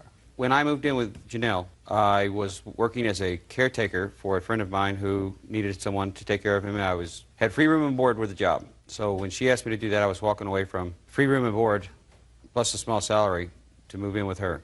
She told me that from the word go, there was no concerns about money, that I was to feel no burden about this. This whole gig she's pulling here is just about her wanting to get a payday, so she went through her money like she was a queen of town and going and taking everybody out all over the place. You know something, Mr. Cook? My problem is with a 37-year-old man who, for whatever reason, decides to live off a stranger. I don't understand that kind of mentality. I see it all the time. What Who said I wanted to live off a stranger? inspire a person who's 37 years old to think that there is some sort of an entitlement for them to, according to you, said, I did a lot of the chores. I did the cooking. I cleaned up. I took care of myself. After gastric bypass surgery, she needed me to do basically everything. You said to me, sir, it took her. I'm speaking that she needed help for a month. Understood. That turned into 7 months when you did nothing. 3 months, she was unable to do for herself. I took care of everything.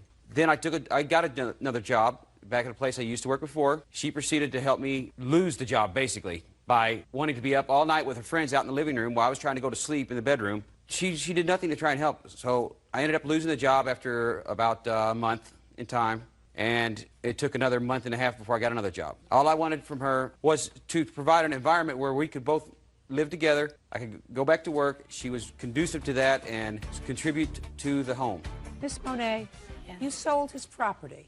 When he left certain property in your house. He had next to nothing when I don't care if he had next to nothing. When he moved in, a lot of the stuff was purchased. And I guarantee you, if I got down to it with you, it would have been purchased for him.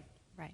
The fact that you don't love him anymore and that he left doesn't mean that you get to take back the things that you bought him. Right. So not only did you take them back, but there were certain things that you sold. What did you sell? A computer and a toolbox. What kind of computer? It was an old Dell that was built by Mr. Cook. Well, if it was built by him, then it wasn't Wouldn't be a yours. Dell. Right. Why did you sell it? Because I needed money to pay the rent. How much did you sell it for? $100. That's not why you sold it. I don't even believe that you sold it. Who'd you sell it to? A friend of mine. Whose name is? Steve. Uh-huh. Steve what? Steve. And how do you know him? He's a mutual friend of ours. You know him? I know him, yes, Your Honor. You know if he bought your computer? I know he didn't buy my computer. You know he did not. How do you know, Mr. Cook, that Mr. Peterson did not buy the computer? Because I confronted him on the very issue. He did not have my computer, Your Honor. When did you confront him? After I was aware of the fact that my computer was no longer there, along with 3 toolboxes, not one, and all various other possessions that were mine long before our relationship ever began. Who did you sell the toolboxes to? He has the toolboxes. That's a lie, Your Honor. You told me that you sold them in your complaint. I got them back after that because he wanted them back, so I felt bad that I had sold them, and I bought them back from the person that I sold them to. No. Yes, I most certainly did. Fine. Who did you sell them to? I sold them to a friend of mine whose name's Francisco. He bought them for $60, and I bought them back. Wouldn't pay for Can the I clothes ask on you one this floor. question, Miss Monet? Yes. As for his personal belongings, when Christopher left home, and the means of recouping some of my losses and supporting myself, I had to sell his tools. That's what you wrote in your complaint. No, I bought them back because I felt badly. Why wouldn't you tell me that you purchased them back and gave them back to him? Because I just recently did this. Just last week. You mean after this lawsuit, or you just recently did it? Yes. All right. Well, you had an opportunity today to review your complaint and to sign it. Right. Today, nowhere did you modify this complaint, right? Right. I mean, do you think that there's something wrong with me? They don't No. keep me here because I'm good looking. You lived rent-free for how long? Rent-free is Rent-free. is there not a exchange of me doing activities or work for her that's also... No. No. That was There the was- arrangement we had. I don't believe that. That was the arrangement we had, Your I Honor. don't believe it. I'm telling you that's what it was. whether I you don't believe care it or what not. you're telling me, sir. I don't believe a 37-year-old She had man. I'm gastric bypass- speaking with any kind of character says, you take care of me, I'm going to do the cooking. It wasn't. She had gastric bypass surgery. That's fine then. If you love her and you want to help take care of her, you do that. For a week, 2 weeks, a month, as long as she needs you to help her take care of her, that's what you do if you love somebody. But you don't do it as a livelihood. That took I'm speaking, sir. You lived there not a month, not 2 months, not 3 months. You lived there 7 months, and in 7 months you didn't pay any rent. Consider that your tools. You got it? But you're not getting any rent money from him, madam, because he had no right to sell his property. Right. So whatever Right. money that you got for his property, put it towards the rent. Okay. Sounds to me like the two of you deserve each other. Your case is dismissed. Yours too. Goodbye. 25-year-old Katrina Purdy is suing her former employers, taxi company owners Jack and Mike Pulowski, for taxi cab rent and lost wages.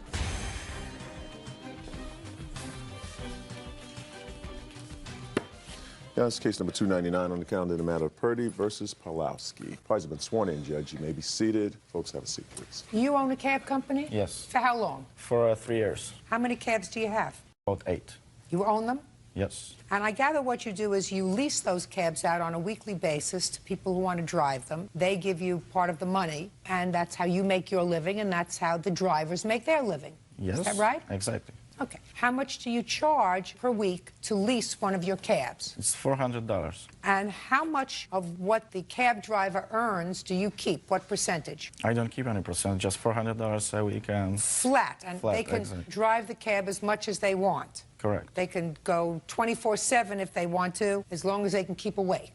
Yes. Is that right? Yep, that's right. And they pay for their, and you pay for the maintenance, etc., on the cab. Yes. Do you get the same cab each time? Yes, they keep the car, the same car keep it? all the time. Okay. When did Miss Purdy begin to lease her cab from you? That was on July. Give me the exact date, sir. I can't remember exact day. That was... Well, you should have records, don't you? You have a business. You have records. You have a business. So when, for the first time, did Miss Purdy lease a cab from you? It was about July 15th. Is that the same kind of about 8 cabs? Or was it July 15th? July 15th. Is that correct? Yeah, I have July 22nd, Your Honor. You have July 22nd was the first time that you rented a cab? Yes. Let me see your records to show me July 15th. I didn't bring any records about that. Well, where'd you think you were coming today? To a tea dance? No. July 22nd was the first time you leased the cab? Yes. You gave him $400? Yes, I did. For how many weeks did you lease the cab? I leased it for 3 weeks. Okay. And was July 22nd a Monday? That was a Friday, Your Honor. When did you pay him the $400? Each Friday? Every Friday, yes. Is that correct, sir? Yes, that's correct. And the Friday was for the following week, is that right? Yes. So you were paid $400 on a Friday, and she was supposed to keep it the following week. However, Miss Purdy says that when she paid you the last $400, which is on what date? August 13th, Your Honor. You told her that she couldn't keep the cab. Is that right? No, that's not right. So you let her keep the cab that week? No, because I fired her that day. Well, when you fired her, did you tell her she couldn't keep the cab? Yes. Well, that's what I just said. What are But you that saying no for? $400 wasn't for the following week. Well, that's what you just said. You said the Friday you got paid, and you allowed them to keep the cab for the following week. That $400 was exchanged for her check, which she gave me for a security deposit. Explain that to me, sir. She gave you a check for security yes, deposit. first, Hold when on she a second. started working. She gave you a check for security deposit. Is that right? Yes, Your Honor. And you held on to the check? First, I get the check. I tried to cash it, and it was bad check. So I just gave her the check back, and I took $400 instead. It was exactly the same amount of $400. See, this is all a question of timing, Miss Purdy. Yes, Your Do you Honor. understand? Yes. What I gather happened is, now it's all coming together, Bird. Trust me, I'm going to explain this to you because I know if you understand it, I've made myself clear, and I like to make myself clear. Miss Purdy gave him a total of $1,200. Is that right? Yes, Your Honor. She only had the cab for 2 weeks. Is that right? It was 3 weeks. You used the cab for 3 weeks? Yes.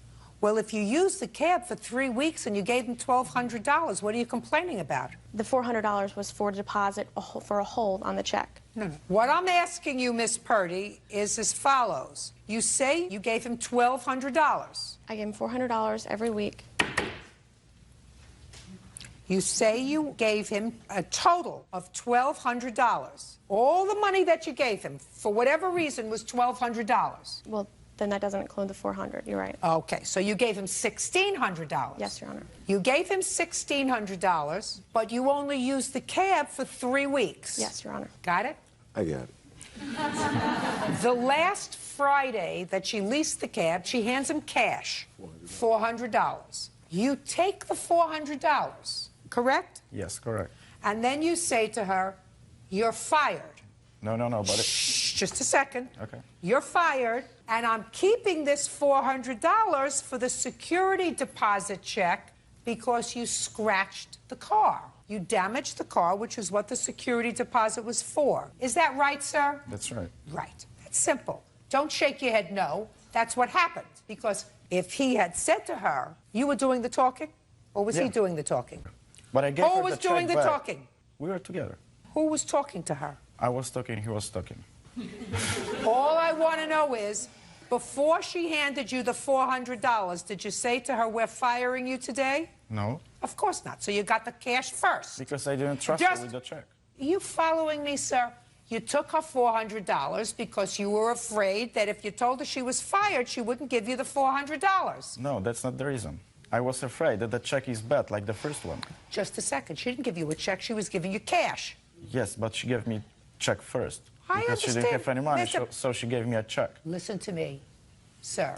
If you would have said to her, I'm firing you today, you owe me money for scratching the car. I don't know how much that's going to be yet, but you owe me money. We'll have to straighten that out. Do you think she would have given you the $400? Probably not. Right. And she was not giving you the $400 for the security deposit. She wasn't. Her intention was giving you the $400 to use the cab for the next week, correct? Yes. Of course. Your intention was to take the $400 to hold it so that in case you had damage to the car, which you claim you had, you would have money to fix it. Correct? But remember about the check. I gave her back $400 in check. Listen to me carefully, sir. Don't play slick with me. I know that what you've got fixed in your own mind is you decided to take that moment, August 13th, that's the day you selected to take the money for the bad check. Not the week before, not in the middle of the following week. You said, this is the time I'm going to take the money for the bad check, right? Yes. And I'm telling you, you can't do that. Just Anything you want to say to me? Me? You. No, I'm just a witness. I'm supposed You're to a witness to what? to her accident. She had an accident with the car. This is not the issue. The issue is who's going to be a plaintiff and who's going to be a defendant. He has every right to fire her. What he did was play it slick. What he did was she said, I want to lease the cab for the next week. Here's my $400. He didn't say to her, no, I'm sorry, we're not leasing. Put your hand down. We're not leasing you this cab for another week because we don't like the way you drive. We don't like the way you take care of our property. We're firing you. But we have your bad check here. And you have to make good on the damage that you did to our car because that's our contract. And she says, sue me. That way, he would stand over here and she would stand over here. Instead, he resorted to self-help. He says, I'm going to be slick. I'm going to take her money. I'm going to be very quiet. I'm not telling her we're firing her today. I'm going to take her money, and then she's going to have to come after me for the money. Do we understand each other? Well, she never said she had an accident, but I saw her have an accident. I don't care whether she had an accident. I don't care if she ended up with a pole up the tailpipe of a car. Listen to me, sir. All I'm saying is they have a choice. Their choice is to pursue her for the money that they outlaid to fix the car, or they can play it slick by taking her $400 and saying, now you're fired, now I have the money. You follow me? I hear everything. I'm right Do you understand it? I understand it. Slick doesn't understand it either. They can either be a plaintiff. I would have fired her. I would have fired her. They had every right to fire her. You're not hearing it. I'm hearing it. No, you're not hearing it. They had every right to fire her as soon as she had an accident. I'm speaking. Do you hear my mouth moving? I see it. Good. They had every right to fire her. They were derelict if they didn't fire her, if they have a cab company and she had an accident. What I'm saying is they had no right. There was a lot more than an accident. There was a lot more. Do you? Excuse me. Is there something wrong with you?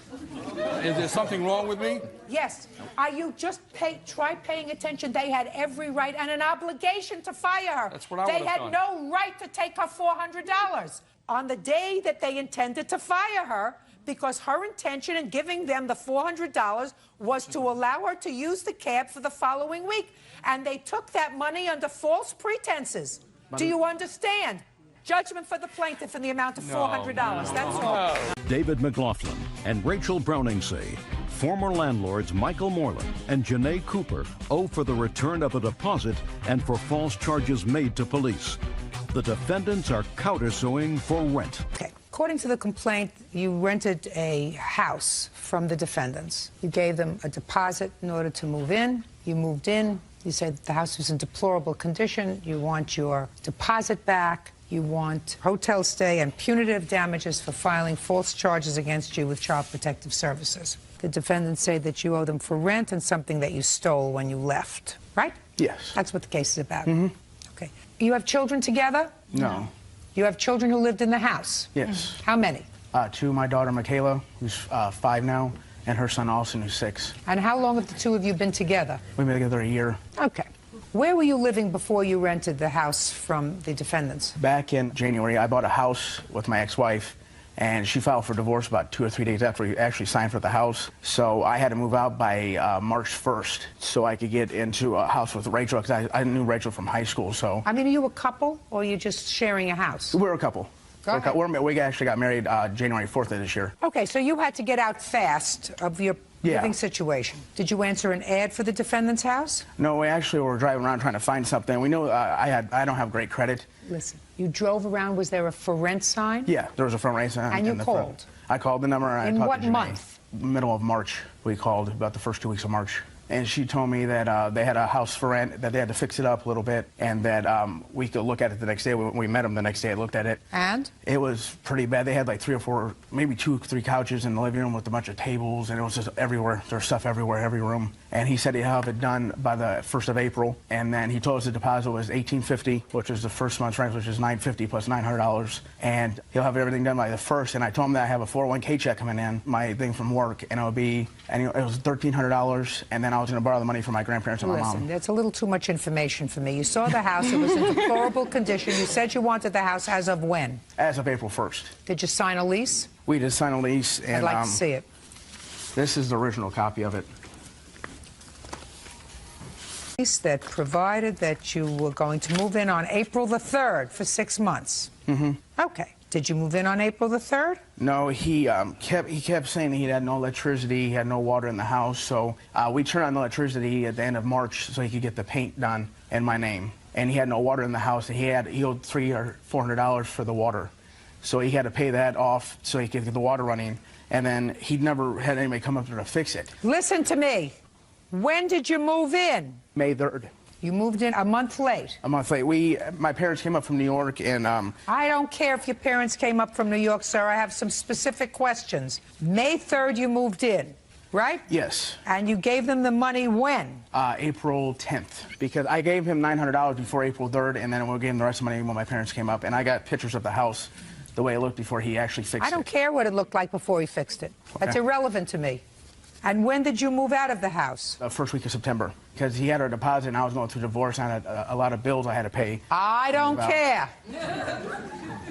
So you had to give him first and last. I got him deposit and first month's rent. So the deposit was for any damage that might be done and first month's rent. Yes. So you owed him rent in June. Yes. Did you pay him? No. Why not? He never came to fix our house. My daughter's room had no carpet. Just a second. Was there carpet before you moved in? No, not my daughter's room. Is there anything in the lease that provides that he has to provide for carpet? It has to be livable. That's No. Not everybody likes carpet, sir. Is there anything in this lease that provides that he has to provide carpet? I'm pretty sure it does say something, and Show me. I don't want to have to read the whole thing. Take a look. Show me where it says that your daughter's room has to be carpeted. It says something about the conditions of the premises, including all grounds and buildings and improvements, unless they... Listen to me. The word carpet. I don't see carpet in here. So the lease does not provide for carpet. No. Okay, so you didn't pay him for June. Your daughter's room had no carpet. And her son's room had really old carpet. He said he was going to change in there. It was like shag carpet, and the whole house was completely destroyed. Listen to me. You moved into it. Yes. If it wasn't ready, don't move in. So you moved in, and you didn't pay June's rent. Yes. Did you pay July's rent? No. We had no... Okay. Don't go there, sir. Sorry. I don't want to hear, you're fetching and complaining. You moved your family in, and as soon as you moved in, you stopped paying rent. Because that's what happened. I mean, that's the objective data. Yeah. You moved in, and you stopped paying rent. No June, no July, no August. Yes. And what were you doing with the rent money? I was putting it toward my bills that I had for my divorce. I had a car that was 2 months behind, and like that. And we had a problem with her insurance and stuff at work, but the house was not livable. My dad... Listen to me. If the house isn't livable, you move out. If it's not livable, you don't move in. And if it's not livable, you move out. You don't scam the landlord by moving in and saying, now I'm here. Now you can't get me out. Wait, I have nowhere to live. That's not his problem. Is he related to you by blood? No. Who cares if you have nowhere to live? Go live with a relative. Go live with your mother. Go live with your father. Go live with your sister. Go live with your brother. But don't move into a stranger's house and say, no, I'm not going to pay rent because I got bills for my divorce. I mean, we gave him $1,800 for the month. He never came and fixed it. Just a second. Okay. I gave you credit for May's rent.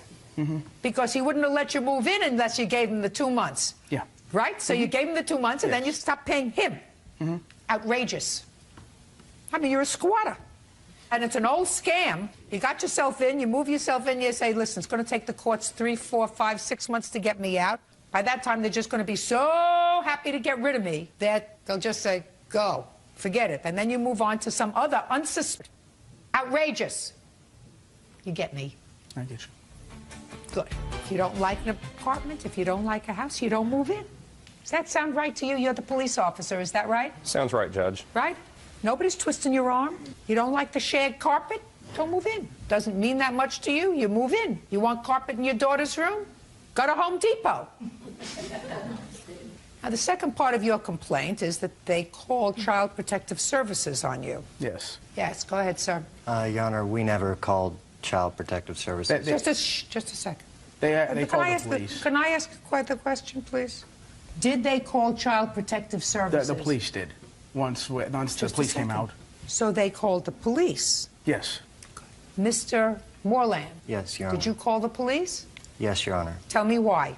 What month did you call the police? August or June, somewhere around there. Well, August and June are 2 different months.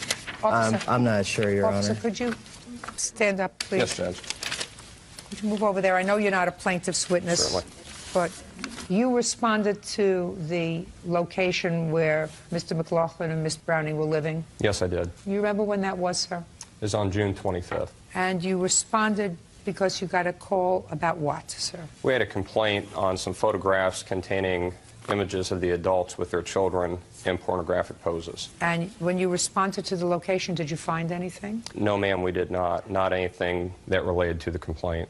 Okay. Can you describe what you saw when you got to the premises? When I arrived at the premises, I went inside the residence. The residence was in a messy state. There were boxes every place. It appeared as if somebody was moving out.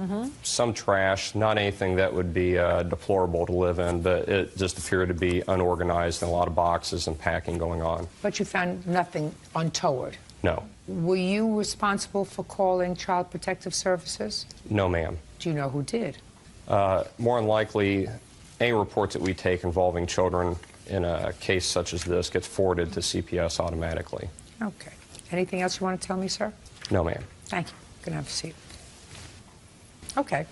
What made either one of you believe that there were photographs in there involving children? There was, Your Honor. I haven't heard from McLaughlin for several months, and he didn't pay me for about 5 months, and he changed the locks on the premises, which on the lease it states here that if you don't pay rent or if you change the locks, I have the right to enter the premises. Okay. So I enter the home and I see in the living room there's mattresses laying on the floor. 5 to 7 digital cameras laying around. Did you, Pictures. Sir, officer, one more thing. When you went into the premises, did you see any mattresses on the floor? Ma'am, I don't recall if there are any mattresses on the floor. I do remember the complaint of the video cameras. Mr. Moreland believed that there is some type of filming possibly going on involving the children in their rooms. When I responded, I checked on that complaint. I looked at the camera. Nothing that What kind of appeared to be- cameras, sir? Still cameras, movie cameras? There are several different kinds. Still cameras, some video recorders, camcorders, but nothing. How many would you say? Approximately 5 to 7, but they were in broken states. They didn't work. They were not set up on stands. I didn't see any evidence of any type of recording. Thank you. Thank you. Did you take pictures of what you saw? Yes, Your Honor, right I'd like- next to the child's bed.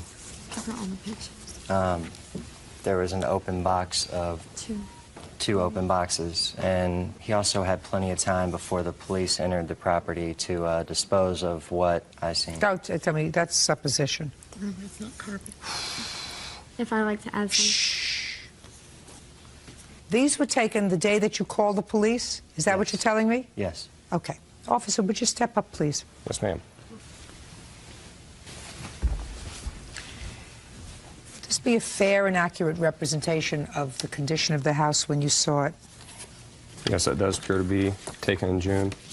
Thank you.